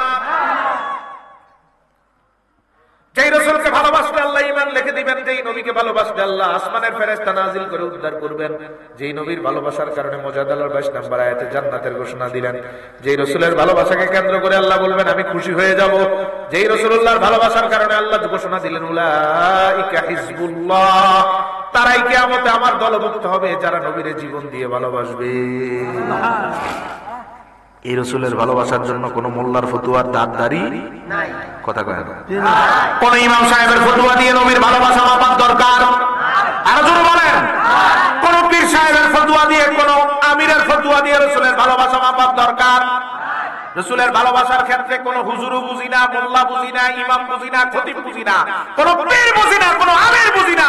যদি রাসূলের ফতোয়া, তোর ফতোয়া যদি রাসূলের বিরুদ্ধে চলে যায়, তোদের সবার জায়গা আমার পায়ের নিচে, ঠিক কিনা বলেন? রাসূলুল্লাহর ভালোবাসা থাকবে ইমানদারের মাথার উপরে, ঠিক কিনা বলেন? কোন ব্যক্তির ফতোয়া দিয়ে আমরা রাসূলের ভালোবাসা মাপি না। আল্লাহর হাবিব সাল্লাল্লাহু আলাইহি ওয়াসাল্লাম আল্লাহর বলবেন, রব্বুল আলামিন আমি চাই আমার আরো অনেক উম্মতকে বিনা হিসাবে জান্নাতে দিবেন, হিসাব ছাড়া, বিনা হিসাবে। আল্লাহ রাব্বুল আলামিন বলবেন, হাবিব এই যে এত বিশাল সংখ্যক উম্মত দিয়ে দিলাম মুসনাদে আহমদ, এবার আর 1000 দিয়ে দল করার দরকার নাই, প্রতি একজনের সাথে নতুন ৭০,০০০ করে করে নিয়ে যা। আর একটু আস্তে করে সুবহানাল্লাহ। খুশি না বেজার? খুশি। বিনা হিসাবে লাইসা আলাইহিম হিসাবুন ওয়ালা আযাব, হিসাব শুরু হওয়ার আগেই রাসূল বলেন, দুনিয়ার কোন হিসাব যন্ত্র দিয়ে কত এতক্ষণে আল্লাহ নাজাত দিয়েছে বের করতে পারবা না। এজন্য আবু দাউদের হাদিসে রাসূল বলে দিয়েছেন, এভাবে আমার আল্লাহ আমার 3 ভাগের 1 ভাগ উম্মতকে হিসাবের আগেই জান্নাতে নিয়ে যাবে। সুবহানাল্লাহ। আর বাকি কয় ভাগ? এদের ব্যাপারে তো নবীজি আর খবর রাখবেন না। হ্যাঁ, 1 ভাগকে নিয়ে রাসূল জান্নাতে চলে যাবেন, বাকি আর কয় ভাগ? একটা উম্মতকেও বাকি রাখবেন না। 2 ভাগকে কিভাবে নাজাত দিবেন দেখেন। তিরমিজির বর্ণনা, আনাস ইবনে মালিক আল্লাহর হাবিবের কাছে এসে বলেন, ইয়া রাসূলুল্লাহ, সাআলতুন নবী সাল্লাল্লাহু আলাইহি ওয়াসাল্লাম আন ইয়াশফা লি ইয়াউমাল কিয়ামাহ। আল্লাহর হাবিবের কাছে এসে আনাস ইবনে মালিক 10 বছর রাসূলের খাদেম সাহাবী নবীর কাছে এসে বলেন, কিয়ামতের মাঠে আমি আনাস যদি আটকে যাই তাহলে আমি আপনার দরবারে ভিক্ষা চাই, আপনি আমারে সুপারিশ করে জান্নাতে নিয়ে যাবে। কার কাছে চাইতেছে? কার কাছে? একটু একটু আশ্বাস করে দিব, বেশি দেরি করব না। কার কাছে চাইতেছে? সাআলতুন নবিয়্যা, নবীর কাছে এসে চাচ্ছে আনাস ইবনে মালিক। আর বাংলাদেশের আহলে হাদিস আহলে খবিশ কয় নবীর কাছে সুপারিশ চাওয়া হারাম। এ ভাই, হাদিসে কি বলে আর এরা কি বলে? সাহাবী হাদিসে বলেন 3442 নম্বর হাদিস, তিরমিজি সহিহ হাদিস, সাআলতুন নবী সাল্লাল্লাহু আলাইহি ওয়াসাল্লাম আন ইয়াশফা লি ইয়াউমাল কিয়ামা, আমি আপনার কাছে সুপারিশ ভিক্ষা চাই। আর বাংলাদেশের আহলে খবিশ কয় নবীর কাছে সুপারিশ চাওয়া হারাম। এদের সাথে কোরআন হাদিসের সম্পর্ক আছে? আছে। রাসূলের সুপারিশ আছে না নাই? আরো জোরে বলেন। আল্লাহর হাবিব বলেন, জিবরিল আমিন একদিন 2 হাতে 2টা নিয়ামত নিয়ে আমার কাছে আসলেন। এসে বলেন, ইয়া রাসূলুল্লাহ, এই হাতে আল্লাহ পাঠাইছেন, আপনি আপনার অর্ধেক উম্মত নিয়ে জান্নাতে চলে যাবেন। সুবহানাল্লাহ। অর্ধেক উম্মত নিয়ে জান্নাতে চলে যাবেন। আর এই হাতে আল্লাহ আপনাকে দিবেন, আপনি সুপারিশ করার ক্ষমতা পাবেন। 2টার একটা নেন। নবীজি বলেন, আমি সুপারিশ করার ক্ষমতাটা নিয়ে নিলাম। সুবহানাল্লাহ। সাহাবায়ে কেরাম একটু বিস্ময় প্রকাশ করলেন, অর্ধেক উম্মত সহ জান্নাতে যাওয়া এটা বিশাল সুযোগ। রাসূলুল্লাহ সাল্লাল্লাহু আলাইহি ওয়াসাল্লাম সাহাবীদেরকে সান্ত্বনা দিয়ে বললেন, সাহাবী, তোমরা জানো না, আমি আর আমার আল্লাহ জানি। আমি জানি আমার আল্লাহ আমার সুপারিশকে কত বিশাল করবেন। আর এখানে তো অর্ধেক, আমি বিশ্বাস করি আমার সুপারিশ দিয়ে আমার টোটাল উম্মতকে আল্লাহ জান্নাতে নিয়ে যাবেন। তো অর্ধেক না নিয়ে পুরোটা নিলাম। সুবহানাল্লাহ। সুপারিশ আছে না নাই? এই লামাযাবি আহলে খবিশরাই আল্লাহর হাবিবের শাফাআতকে অস্বীকার করে। নাউজুবিল্লাহ বলেন। কোরআন হাদিসের অনেক কিছু তারা অস্বীকার করে, কারণ তারা আমাদের কেউ না, তারা ইসরাইলি মুসাদের এজেন্ট। সন্দেহ আছে? এরা মুসলমানের কেউ না। এজন্য দেখবেন হাদিসের বিভিন্ন ক্ষেত্রে তাদের হাদিস বিরোধী ফতোয়া, যেখানে হাদিসের স্টেটমেন্ট তার বিরুদ্ধে ফতোয়া, তার বিরুদ্ধে অবস্থান নিয়ে কয় আমরা হাদিসের অনুগামী, আমরা আহলে হাদিস। নাউজুবিল্লাহ। এজন্য আমরা বলি এরা আহলে খবিশ, আহলে হাদিস না, এরা আহলে খবিশ। আল্লাহ হেফাজত করো, বলে না আমিন। এদের একটা বলে কিয়ামতের ময়দানে নবীর তাকিয়ে থাকবেন, রাসূলের ডান পাল্লা বাড়ি হয় না বাম পাল্লা বাড়ি। আর বুখারীর হাদিসে কি দেখলাম? হ্যাঁ, বুখারীর হাদিসে দেখলাম আল্লাহর হাবিবকে আল্লাহ বিচারের মুখোমুখি করবেন না, তার আগেই জান্নাতে যাওয়ার অধিকার দিয়ে বলবেন, শুধু আপনি না, আপনি চাইলে 70,000 উম্মত সহ বিনা হিসাবে জান্নাতে যেতে পারবেন। আরে যেখানে রাসূলের 70,000 উম্মত, এরপরে পেলাম 70,000-এর সাথে আরো উম্মত, তারপরে পেলাম আরো 3 ভাগের 1 ভাগ উম্মত যেখানে হিসাবের মুখোমুখি হবে না, সেখানে আহলে খবিশ মনে করে নবী হিসাবের মধ্যে টেনশনে থাকবে। নবী নাকি চিন্তিত থাকবেন ডান দিকের পাল্লা বাড়ি হয় না বাম দিকের পাল্লা বাড়ি। এরা কি আমাদের কেউ? এরা মুসলমানের কেউ? এরা ইসরায়েলের মুসাদের, ঠিক কিনা বলেন? এরা আসছে আমাদের ঈমান হরণ করার জন্য। আল্লাহ এদের হাত থেকে আমাদের হেফাজত করে, বলে না আমিন। তো রাসূল বলেন, আনা ফাইলুন, আনাস চিন্তা করো না, আমি তোমাদের সবার জন্য সুপারিশ করব। সুবহানাল্লাহ। বের হয় না, খুশি না বেজা? আনাস ইবনে মালিক বলেন, ইয়া রাসূলুল্লাহ, কোথায় আপনার খুঁজে পাবো বিশাল এই মাঠ? সব উম্মতদেরকে একত্রিত করবেন হাসরের ময়দানে, কোথায় পাবো? নবীজি টেনশন দূর করে দিলেন। প্রথম বললেন, কয়েকটা জায়গা নির্ধারণ করে এমন ভাবে উত্তর দিলেন, নবী বললেন, ফাতলুবনি ইনদাস সিরাত, সবচেয়ে কঠিন জায়গার নাম ফুলসেরাত। কি নাম? বুঝেননি এটা কি? ফুলসেরাত মানে কি? পোল। কি পোল? জিসরুন আলান নার, জাহান্নামের উপর পোলকে বলা হবে ফুলসেরাত। নিচে কি? নিচে কি? পার হলে তো হলোই, পড়ে গেলে জাহান্নামের উপরের পোল, শুধু পোল না। আল্লাহর হাবিব সাল্লাল্লাহু আলাইহি ওয়াসাল্লাম বলেন, সবচেয়ে কঠিন জায়গা ফুলসেরাত। কে পড়ে যায়, কে চলে যায়, দুশ্চিন্তা থাকবে সবার। আল্লাহর হাবিব বলেন, ওই ফুলসেরাতের গোড়ায় তোমাদের নিয়ে যাওয়া হবে পার করার জন্য। যাওয়ার পরে দেখবা ফুলসেরাতের গোড়ায় আমি নবী হাত উত্তোলন করে দাঁড়িয়ে আছি। আরে এত আস্তে সুবহানাল্লাহ কইলে খুশি না বেজার? আর কোন নবী নাই, শুধু নূর নবী মুহাম্মদুর রাসূলুল্লাহ সাল্লাল্লাহু আলাইহি ওয়াসাল্লাম এভাবে হাত উত্তোলন করে থাকবেন। কি বলবেন আল্লাহর দরবারে? রাসূল বলেন, যখন দেখবো আমার উম্মত হামাগুড়ি দিচ্ছে, কেউ আঁকড়ে ধরে আছে, ছিঁড়ে পড়ে যাচ্ছে, আমি আল্লাহরে বলবো আল্লাহ তারে পার করে দেন। সুবহানাল্লাহ। পড়ে যাবে, হাতটা এভাবে ধরে থাকবে, ঝুলে থাকবে, আমি বলবো পার করে দেন। আমি কারো ব্যাপারে সুপারিশ করার সাথে সাথে বিজলির মতো সে পার হয়ে যাবে। রাসূল আছেন নাই? আরো জোরে বলেন। ফুলছড়ার সবচেয়ে কঠিন জায়গা রাসূল সান্ত্বনা দিয়ে বললেন, আমারে ফুলছড়াতে খুঁজে পাবা। এবার রাসূল বলেন, আন্দাল মিজান। 2 নাম্বার কঠিন জায়গার নাম মিজান। কি নাম? সেখানে কি হবে? হ্যাঁ,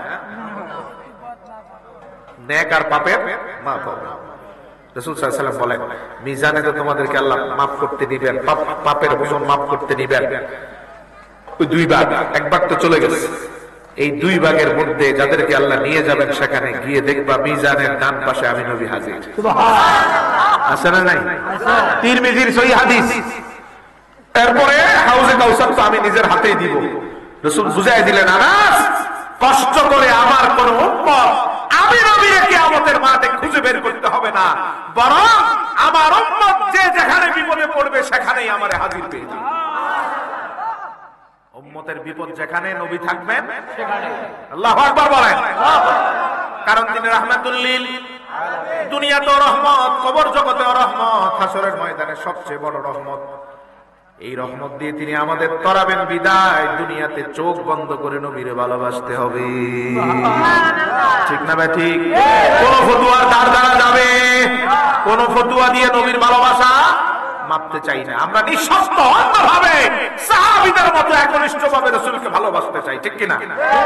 তুমি মোল্লা ইমামের ফতুয়া দিয়ে নবীর ভালোবাসার কাজ করব? তুমি খতিব কি ফতুয়া দিলা না দিলে এগুলোর দিকে দেখানোর সময়? অন্তত রাসূলের ভালোবাসার ক্ষেত্রে তোমার কোন কথার মূল্য? আগেই বললাম, রাসূলুল্লাহর শান ও মুহাব্বতের বিরুদ্ধে তোমার সব ফতুয়া আমাদের পায়ের নিচে। ঠিক কিনা বলো? তোমার ফতুয়ার কোনো দাম নাই। তুমি ইসরায়েলের এজেন্ট হয়ে মুসলমানের ঈমান নষ্ট করার চেষ্টা করছো। ঠিক কিনা বলো? আল্লাহ হাবিব সাল্লাল্লাহু আলাইহি সাল্লাম বুঝাই দিলেন, আমার উম্মতকে আমি ছেড়ে যাব না। এই ফুলসেরাতের গোড়ার থেকে এক দলকে নিয়ে যাব জান্নাতে, মিজানের গোড়ার থেকে আরেক দলকে নিয়ে যাব জান্নাতে। কিন্তু সবাই তো ফুলসেরাত পার হতে পারবে না। ঠিক কিনা? এক দল পড়ে যাবে নিচে। কোথায়? নিচে মানে কি? কথা কয় না। নিচে মানে কি? আচ্ছা, কারা কারা নিচে পড়বে বলেন তো? হ্যাঁ, আচ্ছা বলি আমি। 1 নাম্বার বলেন আমার সাথে, সুদখোর। কথা বলেন, জোরে বলেন। সুদখোর ফুলসেরাত পার হতে পারবে। এই যে ব্যাংকে ফিক্সড ডিপোজিট করে যারা খায়, এফডিআর করে যারা খায়, জীবন মরণ বীমার নামে যারা খায়, শেয়ার স্টক এক্সচেঞ্জে যারা বিনিয়োগ করে খায়, এগুলো সবগুলোর সাথে সুদ জড়িত বিদায়। এরা ফুলসেরাত পার হতে পারবে না। 2 নাম্বার গোশখোর ফুলসেরাত পার হতে না। বেনামাজি, কথা কয়, বেপরদায় থাকা নারী ফুলসেরাত পার হতে। মা বাবার মনে কষ্ট দেওয়া সন্তান, কষ্ট করে মা বাবা গ্রামের কুড়ে করে পড়ে আছে, আর সন্তান তার স্ত্রীকে নিয়ে শহরে বাসা ভাড়া করে খায়। নাই নাই নাই, খবর নেই না মা বাবা কিভাবে আছে। ঠিক কিনা বলেন? ওই কুলাঙ্গার সন্তান কখনো ফুলসেরাত পার হতে পারবে না। এই প্রথম ধাক্কায় নিচে পড়ে যাবে। শুধু নিচে যাবে না, জাহান্নামের একবারে তলদেশের কাছে। কারণ আল্লাহ কিয়ামতের মাঠে সব বিচার করলো, একটা বিচার ছেড়ে দিবেন। রিদার রব ফি রিদাল ওয়ালিদাইন ওয়া সাখতুর রব ফি সাখতিল ওয়ালিদাইন। আল্লাহ বলবেন, মা বাবার বিষয়ে আমি আল্লাহ ফয়সালা দিব না।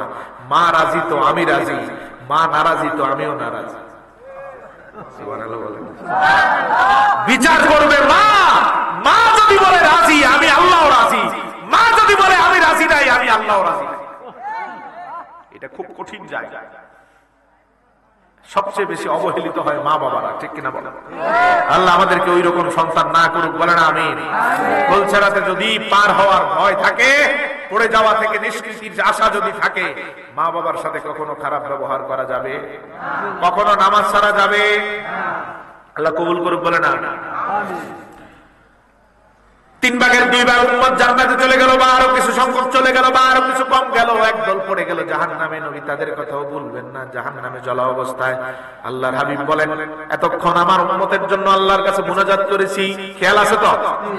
এতক্ষণ আল্লাহর দরবারে চোখের পানি ছেড়ে দিয়ে কথা বলেছি, আল্লাহর দিকে তাকিয়েছিলাম, আর আমার উম্মতের নাজাত দিল। যখন দেখবো আমার উম্মত জাহান্নামে পড়ে গেছে, তাদের মুক্তির জন্য এই প্রথম আমি আল্লাহর সামনে গিয়ে সিজদায় পড়ে যাব। আল্লাহ আমারে বলবেন, ইরফা রাসাকা ইয়া মুহাম্মদ সাল্লাল্লাহু ওয়াসফাতু সাফা ওয়া কুলতু ইসমা হাবিব, আবার মাথা উঠান। মাথা নামিয়ে রাখার দরকার নাই। আজকে এই ময়দানে আমার দরবারে চান, আমার কাছে চান, চাইলেই হবে, বলেন বললেই হবে, সুপারিশ করেন করলেই জান্নাত। সুবহানাল্লাহ। রাসূলুল্লাহ মাথা উঠায় বলবেন, চতুর্দিকে হাসরের মাঠে চতুর্দিকে তাকিয়ে দেখবো সব নবী একটা আওয়াজ দিচ্ছে, নাফসি নাফসি। সব নবী কি বলতেছে? বলেন না, কি বলতেছে? শুধু নবীরা কথা বলতে পারবে, নবীরা বলবে নাফসি নাফসি।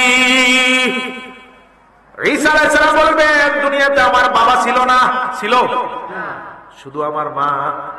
ঈসা বলেন, কিয়ামতের ময়দানের কঠিনতার কারণে আমি আমার আপন মাকেও ভুলে যাব।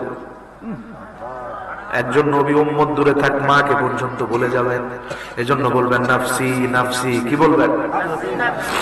রাসূলুল্লাহ বলেন, মাথা উঠিয়ে দেখবো সবাই বলতেছে নাফসি নাফসি। পুরা ময়দানে একটাই আওয়াজ, ব্যতিক্রম আওয়াজ আমার জবান থেকে বের হবে, আমি বলবো উম্মতি উম্মতি। পার্থক্যটা এখানে, সব নবী বলে নাফসি নাফসি, আর মুহাম্মদুর রাসূলুল্লাহ বলবেন উম্মতি উম্মতি। ও আল্লাহ, সব নবী নিজের জন্য চায়, আমি আমার জন্য চাই না, আমার পরিবারের জন্য চাই না, আমি চাই আমার জাহান্নামী উম্মতগুলোরে জান্নাতে দিয়ে দেন। সেই বুখারীর বর্ণনা, ফায়াহুদ্দুলি হাদ্দান, আমার এই কথার পরে জাহান্নামে আল্লাহ একটা চতুর সীমানা দিয়ে দিবেন। সুবহানাল্লাহ। সীমানা দেওয়ার পরে আল্লাহ বলবেন, আখরিজুহুম মিনান নারি ওয়া আদখিলুহুমুল জান্নাহ।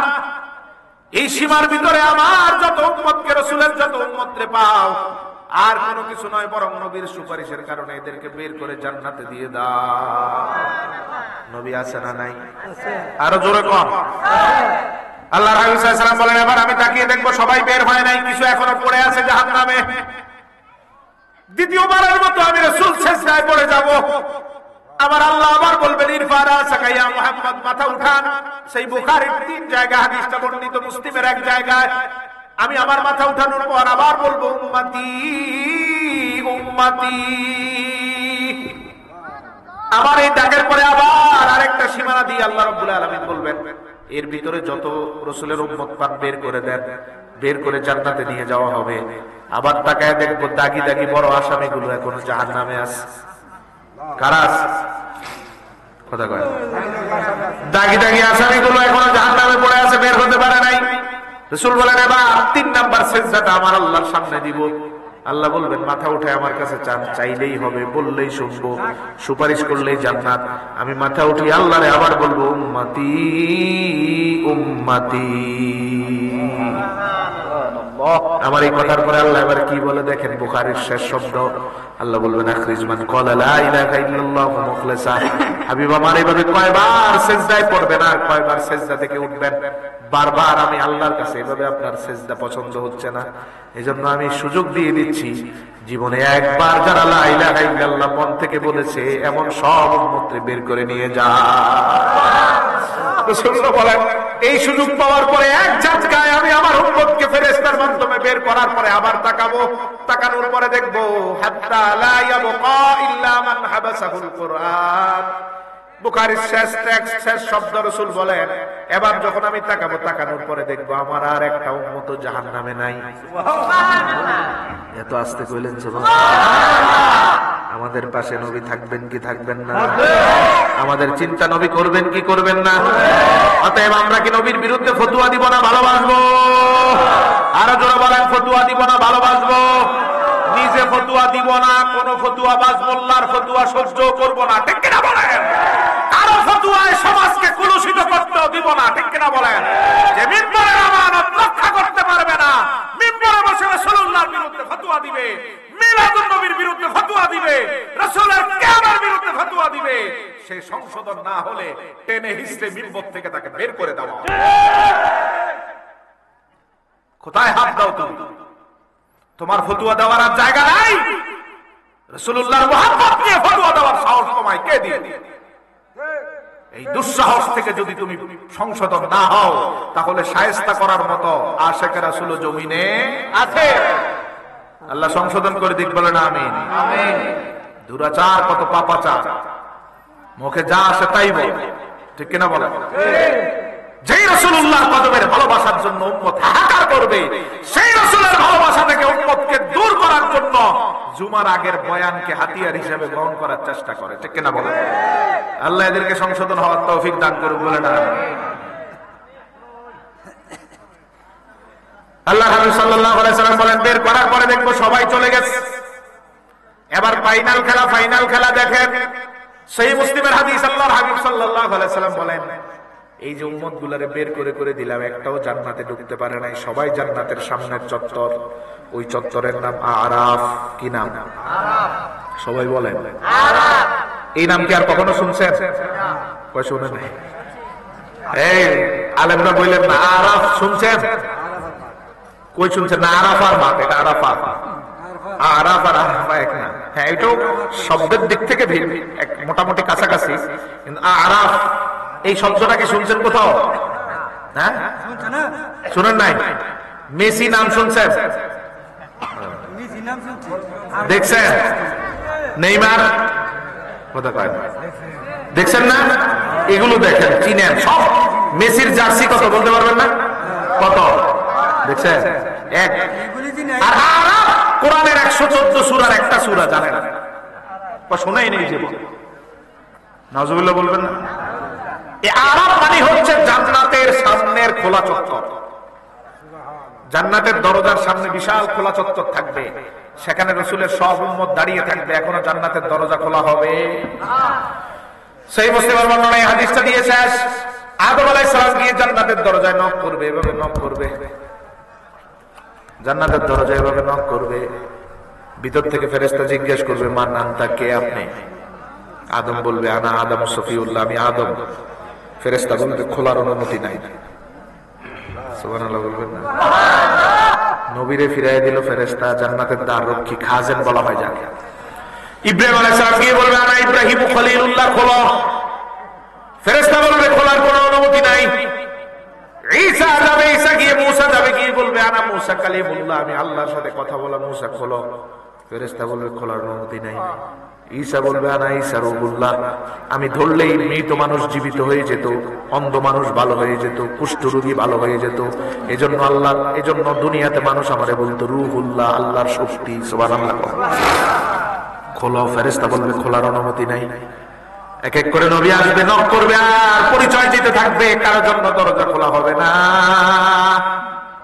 রাসূলুল্লাহ বলেন, আমি যাই না, এই কারণে এতক্ষণ আমি আমার আল্লাহর সামনে আমার উম্মতের নাজাতের জন্য ব্যস্ত।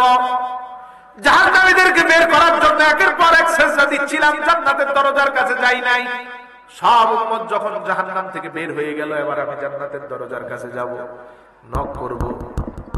ফেরেশতা বলবে, মান আনতা, কে আপনি? আমি বলবো, আনা মুহাম্মাদুর রাসূলুল্লাহ। মুসলিমের হাদিস সাক্ষী, আল্লাহর হাবিব যখন নিজের নামটা প্রকাশ করবেন, আর কোনো কথা বলার দরকার হবে না। রাসূলুল্লাহর নাম শোনার সাথে সাথে ফেরেশতা ঠাস করে দরজাটা খুলে দিবেন।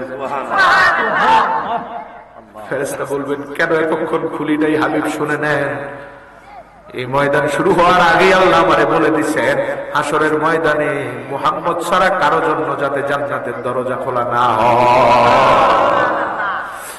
ওই আগের হাদিসের কাছে চলে যায়, ওই জায়গা থেকে এত বড় ব্যাখ্যায় আসতে হলো। রাসূলুল্লাহ সাল্লাল্লাহু আলাইহি ওয়াসাল্লাম বলেন, আমি নক করার পরে, আমার পরিচয় দেওয়ার পরে যখন জান্নাতের দরজাটা খোলা হলো, তখন আমি নবী আমার সব উম্মত নিয়ে জান্নাতে ঢুকে যাব। এই কথাটাই আল্লাহ মুসার ইজ্জতের কসম দিয়ে বললেন, রে মুসা, যতক্ষণ নবী আমার তার উম্মত নিয়ে জান্নাতে না যাবে, ততক্ষণ আমি আল্লাহ কাউরে জান্নাতে ঢুকতে দিব না। নবীর ভালোবাসার দরকার বুঝছেন এবার? কথা কয় নবীর ভালোবাসার দরকার বুঝছেন এবার? এই ভালোবাসতে গিয়ে মাঝখানে আর কোন ধরনের মধ্যস্থতা গ্রহণ করার দরকার। রাসূলুল্লাহর ভালোবাসা বুঝতে গিয়ে আমার মতো মোল্লা মৌলবীর দরকার কোন মুফতির ফতুয়ার দরকার, কোন ইমামের ফতুয়ার দরকার, কোন খতিবের ফতুয়া দিয়ে রাসূলের ভালোবাসা মাপার দরকার, কোন আমিরের ফতুয়া দিয়ে রাসূলের ভালোবাসা মাপার দরকার নাই। ঠিক কিনা বলেন? রাসূলের ভালোবাসা সব মোল্লা মুফতি মৌলবীর ফতুয়ার ঊর্ধ্বে। ঠিক কথা ক্লিয়ার? এই এতটুকু কথা দিয়ে অনেক প্রশ্নের জবাব হয়ে গেছে। তারপরে কিছু প্রশ্ন আসছে, আমি সহজে বলে দিই। এক নাম্বার, ফরজ নামাজের পর সম্মিলিতভাবে দোয়া করা যাবে কি? যাবে? কথা কন যাবে। যে এই প্রশ্নের উত্তর আপনারা পারেন, এটা দেওয়ার দরকার আছে। আপনারাই বলছেন যাবে, এটার বলার দরকার আছে? সহিহ বুখারী, আল্লাহর হাবিব সাল্লাল্লাহু আলাইহি ওয়াসাল্লামকে জিজ্ঞেস করা হলো, আইয়ুদ দুআই আসমা, ইয়া রাসূলুল্লাহ, কোন দোয়া সর্বশ্রেষ্ঠ? আল্লাহ বেশি শোনেন। আসমা, আল্লাহ বেশি শোনেন। নবী সাল্লাল্লাহু আলাইহি ওয়াসাল্লাম বললেন, জাওফুল লাইলিল আখির, শেষ রাত তাহাজ্জুদের মুসল্লা থেকে নিস্তব্ধ নীরবতায় অন্য মানুষ যখন ঘুমায়, তখন জাগ্রত ব্যক্তি দোয়া করলে আল্লাহ সেটা দ্রুত কবুল করেন। সুবহানাল্লাহ। ওয়াফি দুবুরিস সালাতিল মাকতুবা। আর দুই নাম্বার হচ্ছে, ফরজ নামাজের সালাম ফিরানোর পরে বান্দা যেই দোয়া করেন, ওই দোয়া আল্লাহ দ্রুত কবুল করেন। সুবহানাল্লাহ। ফরজ নামাজের পরে দোয়ার দরকার আছে না নাই? এই এক হাদিসে যথেষ্ট, ঠিক কিনা? এবার প্রশ্ন করবে, হুজুর সম্মিলিত দোয়ারটা পাইছেন কোত্থেকে? বুঝলাম এখানে দোয়া করা যায়, একাকি করবে, একাকি করবে। সম্মিলিত দোয়া সাহাবীদের জীবনী থেকে আসে। সাহাবায়ে কেরাম উসাইদ ইবনে হুদায়র রাদিয়াল্লাহু তাআলা ফজর নামাজের পরে সব সাহাবী তাবিঈকে নিয়ে হাত তুলে দোয়া করেছেন। তিনি দোয়া করেছেন, পিছন থেকে সাহাবীরা আমিন বলেছেন। আর দলিলের দরকার আছে? এবার কোন মোল্লা মৌলবীর ফতুয়ায় দোয়া ছাড়ার দরকার নাই। কথা কয় না? ফরজ নামাজের পরে দোয়া সর্বশ্রেষ্ঠ দোয়া, ঠিক কিনা? বুখারী, উসাইদ ইবনে হুদায়র রাসূলুল্লাহর সাহাবী, সহিহ হাদিস দ্বারা সাব্যস্ত অনেক গ্রন্থে। আর রাসূলুল্লাহর এই সাহাবী দোয়া করেছেন ফজরের নামাজের পরে। এবং দোয়ার ফলাফলটা বলি, ফজরের নামাজের পরে ওনারা সফরে ছিলেন, ওনাদের ওট হারিয়ে গেল। বিপদ অবস্থায় ওট ছাড়া কিভাবে চলবেন? ফজরের নামাজের পরে কাকুতি মিনতি করে দোয়া করেছেন। দোয়ার ভিতরে থাকতেই তাদের সব ওটগুলো চলে আসে। সুবহানাল্লাহ। দোয়া কবুল হয়েছে কি হয় নাই? ওই যে বুখারীর হাদিস, দোয়া বেশি আল্লাহ শুনেন, শুনছেন। অতএব ফরজ নামাজের পরে দোয়া আর দলিলের দরকার। এটা তো বাংলাদেশের কওমি আলেম, আলিয়ার আলেম সবাই করে। শুধু কয়েকটা শান্তা ফান্তা মৌলবী, যেগুলো কিচ্ছু নাই ভিতরে, এইগুলো দোয়ার বিরোধিতা করে। ঠিক কিনা বলেন? দোয়া করব কার কাছে? আল্লাহ বলেন, আমার কাছে চাইলে খুশি হই, না চাইলে রাগান্বিত হই। সেই মাহবুদের কাছে দোয়া করতে যারা বাধা দেয়, এরা কখনো সুসন্তান হতে পারে না। ঠিক কিনা বলেন? কথা কোন ঠিক কিনা? দোয়ায় আমার বিরোধিতা কিসের বেটা? কারণ সব মানুষে আমরা অভাবগ্রস্ত, ঠিক কিনা? আমাদের সবার অভাব, অভিযোগ, আমাদের সবার মাথার উপর বালা মুসিবত দূর করে দিতে পারেন কে? আরে এজন্য রাসূল সাল্লাল্লাহু আলাইহি ওয়াসাল্লাম বলেন, তাকফিরু ফিদ দুআ। রাসূলুল্লাহ সাল্লাল্লাহু আলাইহি ওয়াসাল্লাম বলেন, আকরাবু মা ইয়াকুনুল আবদ ফিস সালাতি ওয়া হুয়া সাজিদ। নামাজে সিজদায় থাকতে সবচেয়ে, নামাজের পুরা নামাজের মধ্যে সিজদায় যখন বান্দা যায়, তখন আল্লাহর বেশি নিকটবর্তী হয়। অতএব সিজদার অবস্থায় তোমরা দোয়া করো।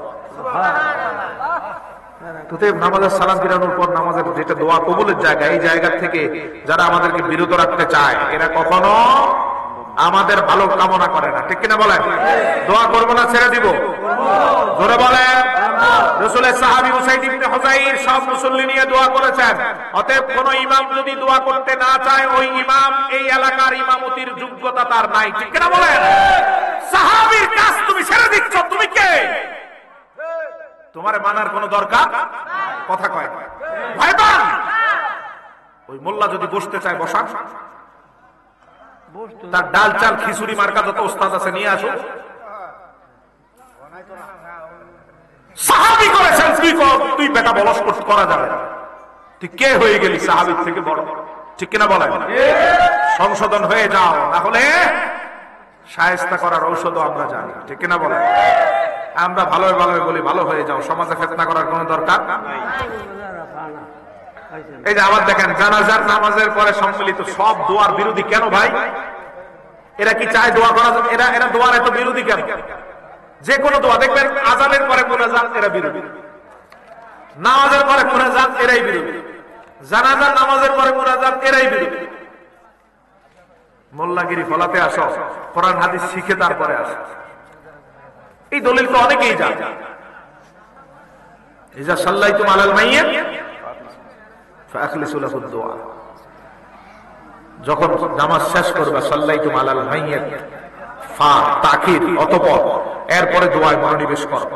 কেউ কেউ ব্যাখ্যা করেন এটা নামাজের ওই যে চতুর্থ তাকবীরে যে দোয়া করা হয় এইটা, পা স্পষ্ট তাকিরের অর্থ দেয়, তাবিল করে অন্যদিকে নেওয়ার দরকার নাই তো। ফাআখলিসু লাহু দুআ এটার সহজ অর্থ হচ্ছে অতঃপর দোয়ায় মনোনিবেশ করো। তুমি যদি তাবিল করে ভিতরে নাও এটা দ্বিতীয় অর্থ। প্রথম অর্থ গ্রহণ করা যায় যতক্ষণ সম্ভব, ততক্ষণ দ্বিতীয় অর্থের কাছে যাওয়ার দরকার নাই। প্রথম অর্থ সুন্দরভাবে নিতে পারছে। এবং এই ব্যাপারে রাসূলের সাহাবীদের আমল আছে, তাবিদের আমল আছে। খোদ রাসূলুল্লাহ একজন সাহাবীর ব্যাপারে দোয়া করেছেন, এই মর্মে তারিখের কিতাবগুলোতে সহিহ সনদের বর্ণনা আছে। এরপরে আর বাকি থাকে নামাজের পরে সম্মিলিত দোয়া,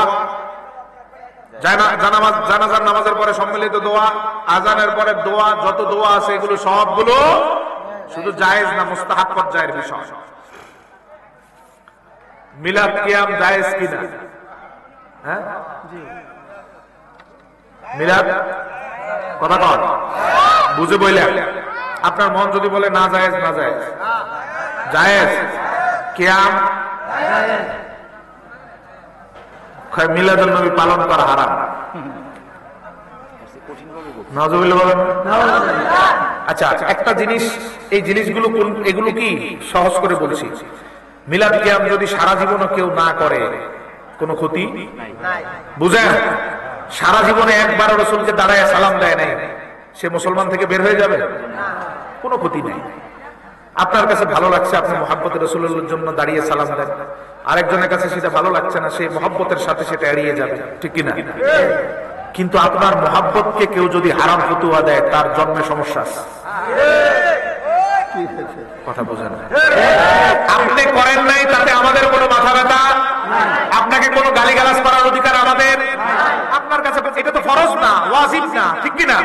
করেন নাই তাতে আপনার কোনো ক্ষতি হয় না, আপনি স্বাভাবিকভাবে থাকেন। আরেকজন করে ওই জায়গাতে বাধা দিতে আসবেন না, তাকে তারটা করতে দেন, ঠিক কিনা? কিন্তু যখন আপনি করা মানুষটার কাজকে হারাম ফতোয়া দিবেন, তাহলে আপনার জন্মে সমস্যা আছে। কে করেছে দেখেন, কওমীদের গোড়া আকাবের ইমদাদুল্লাহ মুহাজির মক্কি করেছে।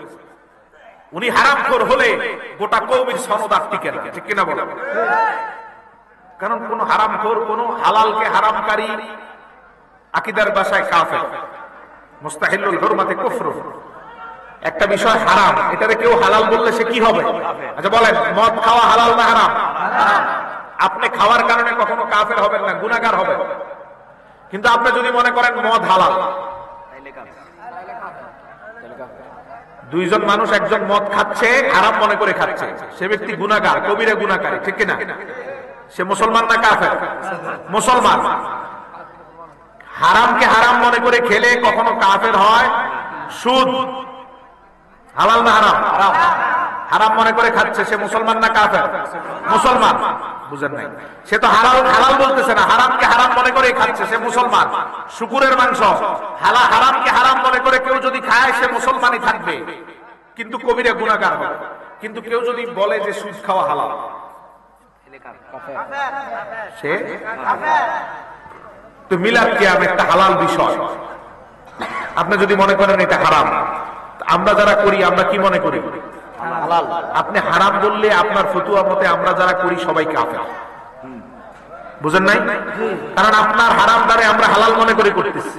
আপনি যেটাকে হারাম মনে করতেছেন এটাকে আমরা কি মনে করে করতেছি? যে ফতোয়া দিল মিলাদুন নবী হারাম, আর যারা পালন করে তারা কি এটাকে হারাম মনে করে করে নাকি হালাল মনে করে করে? তার দেওয়া ফতোয়ার হারামটাকে যারা হালাল মনে করে করলো, তার ফতোয়া তারা কাফের হয়ে গেল না? বুঝে না? করে না এক বিষয়, আরেকজন করে সে অংশগ্রহণ করে না এটাও এক বিষয়, কিন্তু আরেকজনের করাটাকে হালাল ফতোয়া দিলে ওই সব মানুষগুলোরে কাফের ফতোয়া দেওয়া হয়। কারণ মুস্তাহিলুল হুরমাতে কুফর, তারা এই হারামটা হালাল মনে করে করতেছে। যদি মিলাদুন নবী পালন হারাম হয়, কাজটা কুফরি হয়, ইমদাদুল্লাহ মুহাজির মক্কি নাউজুবিল্লাহ কাফের, তার অনুসারী দেওবন্দি সবই কাফের। একটারও ঈমান টিকবে? খুতবায় বসে তারা 14 পুরুষ সবগুলোরে কাফের বানাই দিচ্ছে, তার খবর নেই। আমি আগেই বলছি রাসূলুল্লাহর মুহাব্বত পালন করার ক্ষেত্রে এরকম 2-4 লক্ষ 2-4 কোটি মুফতি মৌলবীর ফতোয়ার কোনো দরকার নাই, ঠিক কিনা? তোদের ফতোয়া দিয়ে রাসূলকে মাপবো আমি? তুই কে? আমার জীবন আমার মরণ যেই রাসূলুল্লাহর কদমে আল্লাহ সুবহানাহু ওয়া তাআলার সাহাবীদের শিক্ষা মতো বিলিয়ে দেওয়ার চেষ্টা করা উচিত। সেই রাসূল সাল্লাল্লাহু আলাইহি ওয়াসাল্লামের মুহাব্বতকে তোর মতো আদলা শিখি দিয়ে মাপবো? ক্লিয়ার? ওসিলা দিয়ে দোয়া করা চাইবো কার কাছে? ইয়াকা না'বুদু ওয়া ইয়াকা। কোন মাজারে চাওয়া যাবে? মাজারে যে শুয়ে আছে তার কাছে চাওয়া যাবে? শাহজালালের কাছে গিয়ে বললেন আমার ছেলে দাও, করা যাবে? শিরিক হবে। কি হবে? মাজারে শুয়ে থাকা কোন ব্যক্তির কাছে চাওয়া যাবে? কোন নবীর কাছে চাওয়া যাবে? চাইবো কার কাছে? ইয়াকা না'বুদু ওয়া ইয়াকা। সেজদা দিব কাকে? জোরে বলেন, সেজদা কাকে? কোন মাজারে সেজদা দেওয়া যাবে? কোন পীরের পায়ে সেজদা দেওয়া যাবে? ইবাদত করব শুধু কার? এই ইবাদতের সাথে মাজারেও দেওয়া যাবে না, সেজদাও দেওয়া যাবে না, আবার পূজা মণ্ডপে গিয়ে গীতা পাঠ করাও যাবে না। মনে রাখেন ভালো করে, যারা মাজার পূজা করে তারা যেমন মুশরিক, যারা মূর্তি পূজা করে তারাও তেমন মুশরিক। যারা মাজার পূজা করে তারা যেমন মুশরিক, যারা মূর্তির কাছে গিয়ে দুর্গা পূজায় গীতা পাঠ করে তারাও মুশরিক। ঠিক আছে না ফতোয়া? শুধু মাজার পূজারি বলবা, নিজে মূর্তি পূজা করবা। আমরা তো বলি মাজার পূজারি যারা পূজা করে মুশরিক হলো। তুমি মূর্তি পূজা গীতা পাঠ করে মূর্তির দরদ দেখিয়ে পাহারা দিয়ে তুমিও মুশরিক হলো, ঠিক কিনা বলেন? মুসলমান সেজদা দিবে শুধু কাকে? মাজারেও যাবে না কোনো মূর্তির কাছেও। আবার বলেন, মাজারেও যাবে না কোনো মূর্তির কাছেও। আমরা মাজারে গিয়ে মাজারকে সেজদা দেই না, বরং একটা কাজ এখানে গিয়ে করতে পারেন, মাজার জিয়ারত। মাজার মা বাবার কবর চাইবো কার কাছে? আল্লাহর কাছে চাওয়ার ক্ষেত্রে রাসূলুল্লাহ সুন্দর একটা জিনিস শিখিয়ে দিয়েছেন, তিরমিজির হাদিস। আল্লাহর হাবিব সাল্লাল্লাহু আলাইহি ওয়াসাল্লামের কাছে এক অন্ধ ব্যক্তি আসলেন, এসে বললেন, ইয়া রাসূলুল্লাহ, আপনি আমার জন্য দোয়া করেন যাতে আমার চোখের জ্যোতি ফিরে পাই, আমি যাতে দুনিয়ার আলো দেখতে পারি। আল্লাহ রাসূল সাল্লাল্লাহু আলাইহি ওয়াসাল্লাম বললেন, ইন সাবারতা ফাহুয়া খায়রুন লাক ওয়া ইন শি'তা দা'আতু। তুমি চাইলে আমি দোয়া করবো, তবে ধৈর্য ধরলে তোমার জন্য বেশি লাভ। কি লাভ? আল্লাহ হাবিব সাল্লাল্লাহু আলাইহি ওয়াসাল্লাম বলেছেন, কেউ যদি অন্ধত্বের উপর ধৈর্য ধারণ করে এই কারণে আল্লাহ তাআলা জান্নাত দিবেন। তো চোখ বন্ধ থাকলে মহালাভ, নিশ্চিত জান্নাতের সুসংবাদ আছে তোমার ব্যাপারে।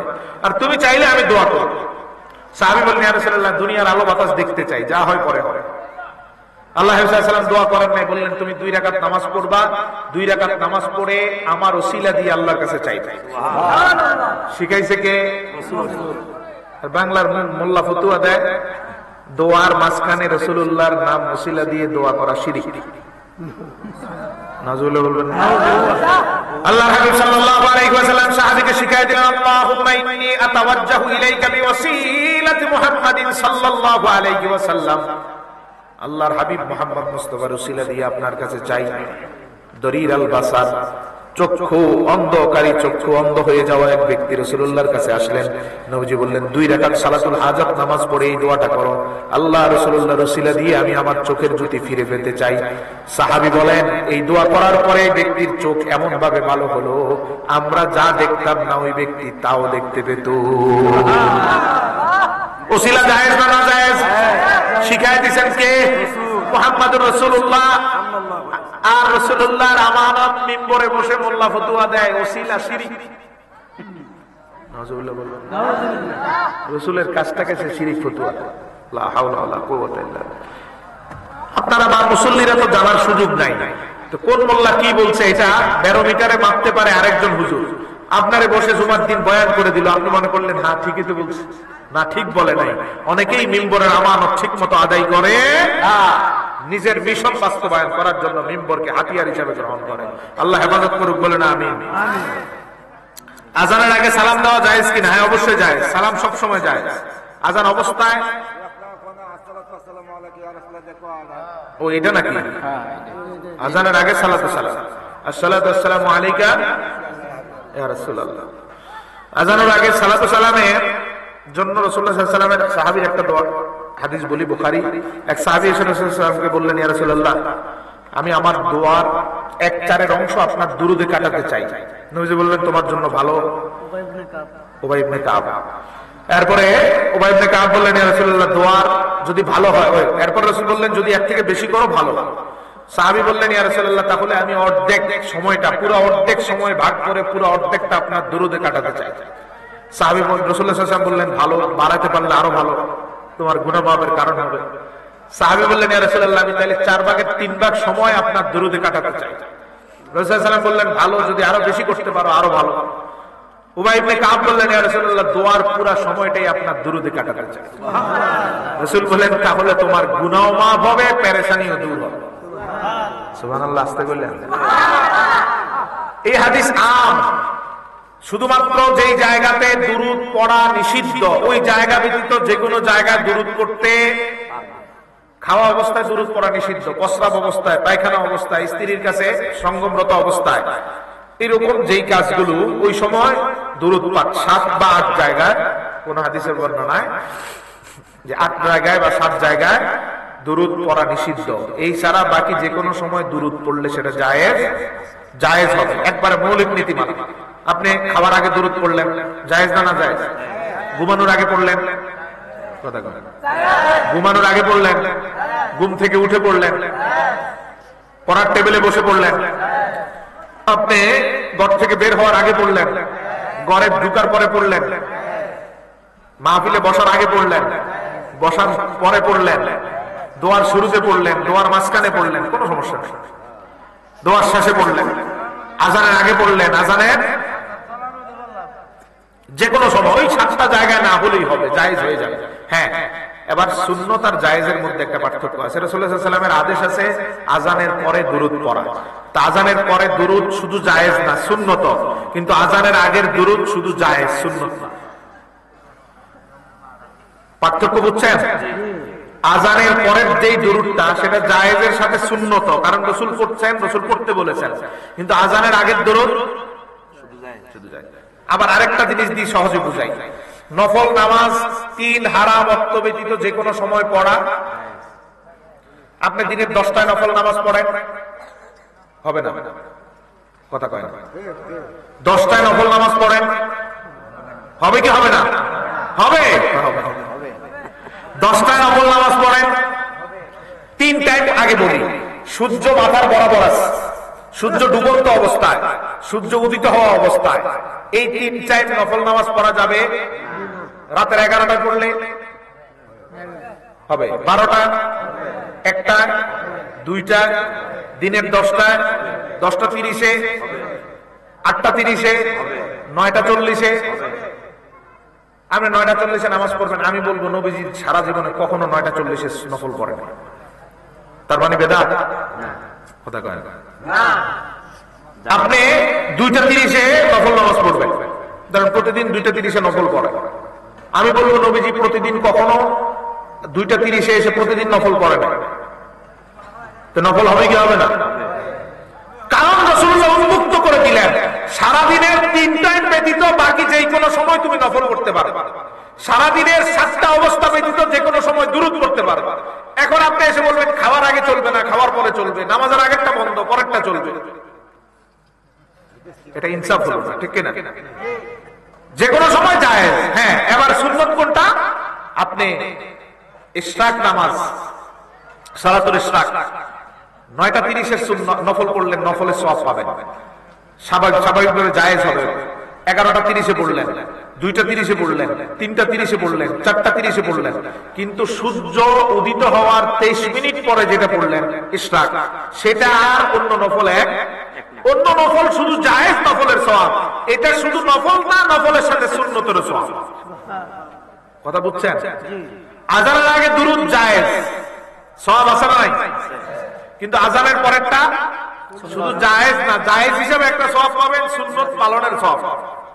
আল্লাহ বুঝার তৌফিক দান করুক, বলেন আমিন। রাসূল সাল্লাল্লাহু আলাইহি সাল্লাম কি হায়াতুন নবী? রাসূল জিন্দা নবী না মরা নবী? সবাই জোরে বলেন। এতক্ষণ যা বললাম মাসালার বিষয়, এটা আকীদার বিষয়। এটা কিসের বিষয়? আকীদার বিষয়। এইটা কেউ যদি অস্বীকার করে তার পিছনে নামাজ পড়া জায়েজ নাই। বুঝেননি? আমার কথাটা ভালো করে বুঝছেন? এইটা কেউ অস্বীকার করলে তার পিছনে নামাজ পড়া জায়েজ? এটা কেউ অস্বীকার করলে তার পিছনে নামাজ পড়া জায়েজ? কারণ এই একটা আকীদা অস্বীকার করলে রাসূলুল্লাহর অসংখ্য হাদিস অস্বীকার করা হয়। নবীজির একটা হাদিস অস্বীকার করলে ওই ব্যক্তির পিছনে নামাজ জায়েজ। জেনে শুনে কেউ রাসূলের একটা সুন্নাত অস্বীকার করলে, খলিফা আব্বাসীয় খলিফার একজন খলিফার সামনে একজন ব্যক্তি এসে বললেন যে আমি লাউ পছন্দ করি না। লাউ চিনেন? কদু পছন্দ? তিনি বললেন যে তারে জেলখানায় আটক করো। কেন? কারণ রাসূলুল্লাহ লাউ পছন্দ করতেন। এখন যদি কেউ বলে আমি লাউ পছন্দ করি না, তাহলে সে রাসূলুল্লাহ পছন্দ করা একটা জিনিসকে অপছন্দ করার কারণে তার ঈমান ফাসেদ হয়ে যায়। রাসূল বলছেন ইন্নী উহিব্বুদ দুব্বা, আমি লাউ পছন্দ করি। আর এই ব্যক্তি বলল আমি লাউ পছন্দ করি না। আমি লাউ খাই না সেটা ভিন্ন বিষয়, কিন্তু যদি বলি পছন্দ করি না, না খাওয়ার কারণে কিচ্ছু হবে না। না খাওয়ার কারণে দাড়ি আপনি রাখেন না, কিচ্ছু হয় না। গুনাহ হলো, মাঝখানে কিছু গুনাহ হলো না, নাউজুবিল্লাহ, কিছু হয় না। দাড়ি না রাখার কারণে, কাটার কারণে কবিরা গুনাহ হচ্ছে, কিন্তু আপনি মুসলমান আছেন। কিন্তু যদি বলেন দাড়ি আমি পছন্দ করি, তাহলে রাসূলের একটা সুন্নত অপছন্দ করার কারণে ঈমান চলে যাবে। একটা সুন্নত অস্বীকার করলে, একটা হাদিস অস্বীকার করলে ঈমান থাকে না। সহিহ মুসলিম 2375 নম্বর হাদিস, আমি নাম্বার সহ বলে দিচ্ছি। সহিহ মুসলিম 2375, রাসূল সাল্লাল্লাহু আলাইহি সাল্লাম বলেন, আল্লাহর হাবিব সাল্লাল্লাহু আলাইহি সাল্লাম মারাতু লাইলাতা উসরিয়া বি ইনদাল কাতিবিল আহমার ফারাআইতু ওয়া হুয়া কাঈমুন ইউসাল্লি ফি কবরি। আল্লাহর হাবিব সাল্লাল্লাহু আলাইহি সাল্লাম বলেন, মেরাজ রজনীতে আমি তো বাইতুল্লাহ থেকে বাইতুল মাকদাসে গেলাম। বাইতুল্লাহ থেকে, কথা বলতে হবে, বাইতুল্লাহ কই? মক্কায়। বাইতুল্লাহ কই? আর বাইতুল মাকদাস ফিলিস্তিনে। বাইতুল মাকদাস, সুবহানাল্লাযী আসরা বিআবদিহি লাইলাম মিনাল মাসজিদিল হারাম ইলাল মাসজিদিল আকসা। মসজিদে হারাম থেকে শুরু, যাত্রা শেষ হলো মসজিদে আকসা। মেরাজ, বাহন বোরাক। বাহন কি? তো বাইতুল্লাহ থেকে বাইতুল মাকদাসে গেলাম। মানচিত্র হলে ভালো বুঝতেন। মক্কা থেকে ফিলিস্তিনে গেলেন। মক্কা থেকে ফিলিস্তিনের সহজ রাস্তাটা হচ্ছে মিশরের উপর দিয়ে। কিসের উপর দিয়ে? নটিক্যাল মাইলের চিহ্ন যারা বুঝেন, যারা হেলিকপ্টার বা প্লেন মক্কা থেকে যদি ফিলিস্তিন যায় তাহলে মিশরের রূপ দিয়ে যেতে হবে। রাসূলুল্লাহ সাল্লাল্লাহু আলাইহি ওয়াসাল্লামের বোরাকটা ঠিক মিশরের রূপ দিয়ে যাচ্ছে। আল্লাহ সাল্লাল্লাহু আলাইহি ওয়াসাল্লাম বলেন, ইনদাল কাতিবিল আহমার, লাল পাহাড়, মিশরের লাল পাহাড়ের উপরে যখন আমার বোরাক যাচ্ছিল, তখন আমি মনে মনে ভাবলাম এই লাল পাহাড়ে তো আমার ভাই মূসা শায়িত আছে, দেখি তো আমার ভাই কি করছেন। রাসূল সাল্লাল্লাহু আলাইহি ওয়াসাল্লাম বলেন, আমি বোরাক থেকে তাকালাম। বোরাক থেকে, কি থেকে? গতি কিসের সমান? কেমন গতি? বিজলির থেকে 1000 গুণ বেশি। বিজলির থেকে, চোখের পলক থেকে লক্ষ কোটি গুণ আগে। কেউ বুঝতে পারবে না, ঠিক কিনা? বুঝে কে? এক পলক, ন্যানো সেকেন্ড লাগে। 10 সেকেন্ডের 1 ভাগ, 10 ভাগ মানে 1 সেকেন্ডের 10 ভাগের 1 ভাগ ন্যানো সেকেন্ড বলে। প্রতি ন্যানো সেকেন্ডে চোখের পলক ফেলা যায়, মানে 1 সেকেন্ডেরও 10 ভাগের 1 ভাগ সময়ে চোখের পলক ফেলা যায়। তার থেকে কোটি কোটি গুণ সময়, কম সময়ে রাসূল চলে গেছেন মক্কা থেকে ফিলিস্তিন। এটা কোন সময় দিয়ে কেউ মাপতে পারবে? এত দ্রুত যাত্রার পথে রাসূল বলেন, কাসিবে আহমার 2375 মুসলিম, লাল পাহাড়ের উপর আসার পর আমার মনে হলো দেখি তো মূসা কি করেন। ফারাআইতু ওয়া হুয়া কাঈমুন ইউসাল্লি ফি কবরি, আমি তাকানোর পরে দেখলাম মূসা কবরে দাঁড়িয়ে দাঁড়িয়ে নামাজ পড়ছে। সুবহানাল্লাহ। জিন্দা না মরা? জিন্দা। সবাই বলতে হবে জিন্দা। এই হাদিসের বিষয়, জিন্দা না মরা? নাকি হাদিসের সাথে সত্যি সত্যি আছে? ধরেন এখন আপনি কিচ্ছু বুঝেন না, হাদিসটা অনুবাদে বলেন মূসা জিন্দা না মরা? জিন্দা। এবার আসেন, বোরাকের গতিতে চোখের পলকের 1000 কোটি গুণ আগে তো নবী চলে গেছেন বাইতুল মাকদাসে। আল্লাহর হাবিব সাল্লাল্লাহু আলাইহি ওয়াসাল্লাম বলেন, বাইতুল মাকদাসে গিয়ে দেখি মূসা প্রথম কাতারে বসে আছে। জিন্দা না মরা? দেখেন চোখের পলক, মানে এট এ টাইম, মুহূর্তে মূসাকে দেখলেন মিশরে, আবার মূসাকে দেখতেছেন ফিলিস্তিনে। সুবহানাল্লাহ বলুন। নামাজে ইমামতি করছেন কে? পিছনে ছিল কারা? আল্লাহ প্রমাণ করে দিলেন তিনি সাইয়্যিদুল আম্বিয়া, সব নবীর নবী। সুবহানাল্লাহ। ইমামুল আম্বিয়া, সব নবীর ইমাম। ওনার পিছনে সব নবী ওই দিন সেখানে হাজির হয়েছে কি হয় নাই? নবীরা না মরা? এখানে আসছে কোত্থেকে? কথা কয় না। রাসূলের হায়াতে কোন নবী কি আর দুনিয়ায় ছিলেন? এর আগেই তো চলে গেছেন। গিয়ে তো সবাই মরা হলে তো সবাই মাটির সাথে থাকার কথা। নবীর পিছনে মেরাজ রাতে, বুখারী মুসলিমের কিতাবের হাদিসের আকীদা, রাসূলের পিছনে সব নবী এসে নামাজ পড়েন নাই? জিন্দা না মরা? মূসাকে নামাজ পড়তে দেখছেন, জিন্দা না মরা? মূসাকে প্রথম কাতারে দেখছেন, জিন্দা না মরা? আসেন, রাসূল সাল্লাল্লাহু আলাইহি ওয়াসাল্লাম, বুখারীর হাদিস, রাসূল বলেন এখান থেকে তো রপ্রভ করে উপরে গেলাম, ষষ্ঠ আসমানের দরজা খুলে দেখি মূসা দাঁড়ায় আছে। জিন্দা না মরা? তার থেকে একটা সুন্দর জিনিস দেই, দেখেন এট এ টাইম, একই রাত্রে মূসাকে রাসূল কয় জায়গায় দেখছেন? মিশরেও মূসা, ফিলিস্তিনেও মূসা, ষষ্ঠ আসমানেও এক। মূসা যদি এট এ টাইম তিন জায়গায় থাকতে পারেন, যিনি মূসারও নবী, সব নবীর নবী, সাইয়্যিদুল আম্বিয়া, খাতামুল আম্বিয়া, ইমামুল মুরসালিন, যিনি সব নবীর নবী, যিনি তিনি এট এ টাইম 3 কোটি জায়গায়ও থাকতে পারেন। এটা বোঝার জন্য কি এক্সট্রা মেধার দরকার হয়? কথা কয় না। মূসা যদি এট এ টাইম চোখের পলকের আগে দেখলেন মিশরে, দেখলেন ফিলিস্তিনে বাইতুল মাকদাসে, দেখলেন ষষ্ঠ আকাশে, এট এ টাইম মূসা 3 জায়গায়, আমার রাসূল 3 কোটি জায়গায় থাকতে পারবেন না? দেওবন্দীদের মূল হুসাইন আহমদ মাদানী তিনি বলেন, আমি স্বপ্নে দেখলাম রাসূলুল্লাহ সাল্লাল্লাহু আলাইহি সাল্লাম লাঠি দিয়ে দেওবন্দের সীমানা দিয়েছেন। সকালে ঘুম থেকে উঠি দেখি চতুর্দিকে রাসূলুল্লাহর লাঠি মোবারকের দাগ। এই ঘটনা কিন্তু বড় মাহফিলে বয়ান করে আর মজা নেয়। আমরা বলি যেই রাসূল দেওবন্দে আসতে পারেন, সেই রাসূল আমাদের এই ভূমি সমারচারেও আসতে পারেন। কথা কয় না? যেই নবী দেওবন্দে যেতে পারেন, ভারতে যেতে পারেন, সেই নবী বাংলাদেশেও আসতে পারেন। ঠিক কিনা বলেন? যেই নবী দেওবন্দের সীমানা দিতে পারেন, সেই রাসূল মিলাদের কিয়ামের মজলিসেও আসতে পারেন।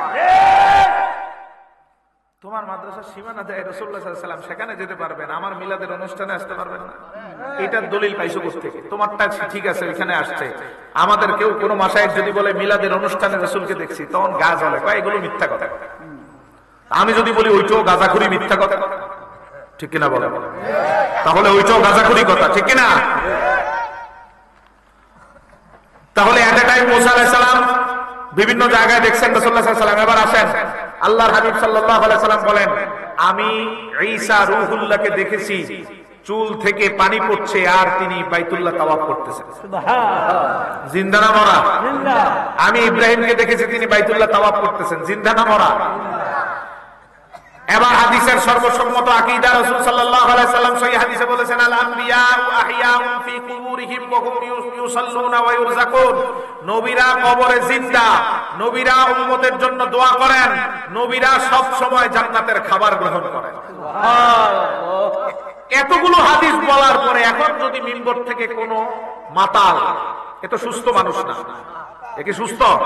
এ নেশাগ্রস্ত, ডেট ওভার, গাঁজা খেয়ে মিম্বরে বসছে, মিম্বরে বসে বলে নবী হায়াতুন নবী না, নবী মরে গেছে। কোন নবীর মিলাদ করো? ওই নবী তো ওই দিন দুনিয়া থেকে চলে গেছে, মরে গেছে। নাউজুবিল্লাহ কর। মিলাদুন নবীতে আনন্দ করো, নবী তো দুনিয়া থেকে বিদায় নিছে, মরে গেছে। রাসূলুল্লাহর হায়াতুন নবী যেটা মানে না, ওইটা সুস্থ না, এটা মাতাল। এটা কি? এতগুলো হাদিস যে অস্বীকার করে, সে কখনো স্বাভাবিক মানুষ হতে পারে? তার পিছনে নামাজ সহি না। আমি লিখিত যদি বলেন লিখিত দিয়ে যাব, এই রকম মূর্খ গাদ্দার নালায়েক নাদান খবিশের পিছনে ইক্তেদা কখনো সহি হতে পারে না। হায়াতুন নবী এটা কওমিরাও মানে, দেওবন্দীরাও মানে, আলিয়াও মানে, সুন্নিরাও মানে, কিন্তু মাঝখানে কিছু খবিশ ইসরায়েলের ট্যাবলেট খাওয়া অবৈধ সন্তানরা হায়াতুন নবী মানে না, এদের পিছনে ইক্তেদা সহি না। কথা ক্লিয়ার? আল্লাহ আমাদের বুঝার তৌফিক দান করুক, বলেন আমিন। সাল্লাল্লাহু আলাইহি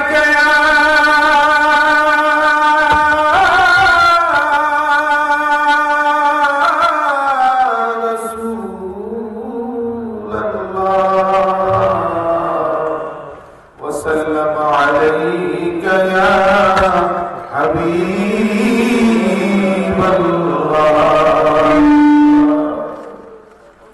63 বছর নবীজির হায়াতে কত কষ্ট করলেন ধরাতে, কাঁদিতে উম্মতের মায়ায় এখনো কাঁদেন মদিনায়। সালামু আলাইকা ইয়া রাসূল, সালামু আলাইকা ইয়া হাবিব, সালামু আলাইকা।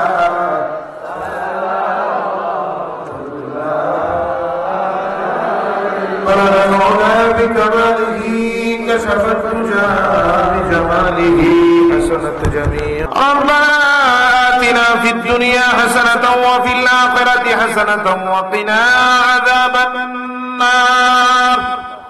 رب ارحمهما كما ربياني صغيرا. يا رب لك الحمد كما ينبغي لجلال وجهك وعظيم سلطانك يا رب العالمين. اللهم باعد بيننا وبين ذنوبنا كما باعدت بين المشرق والمغرب يا رب العالمين. রব্বুল আলামিন, আমরা এই গভীর রজনী পর্যন্ত ধারাবাহিক 3 দিন আপনার দরবারে হাজিরা দিয়েছি গো আল্লাহ। আমাদের সকল আয়োজনটুকু কবুল করে বেয়াদবি ক্ষমা করে দয়া করে কবুল করে নেন। এই পর্যন্ত যত ইমানদার হাজিরা দিয়েছে, যারা যেভাবে কষ্ট শ্রম ত্যাগ করেছে, আল্লাহ অর্থ দিয়েছে, আল্লাহ দেশ বিদেশ থেকে যারা শুভাকাঙ্ক্ষী হিসাবে মাহফিল উত্তর সফলতা কামনা করেছে, তাদের সবাইকে কবুল করে নেন। তাদের সবাইকে এই মাহফিলের হাদিয়া, এই মাহফিলের সওয়াব বকশিশ করে দিয়েন আল্লাহ। এই 2 গ্রামের যত মুর্তিগান মাইয়াত, আশেপাশের গ্রামের যত মাইয়াত, সবার আরবাকে আমাদের হাদিয়াগুলো পৌঁছায় দেন। কবরবাসীর ইসালে সওয়াব সবচেয়ে বড় মাকসাদ, দয়া করে তাদের সবার কবরের আযাব বন্ধ করে দেন আল্লাহ।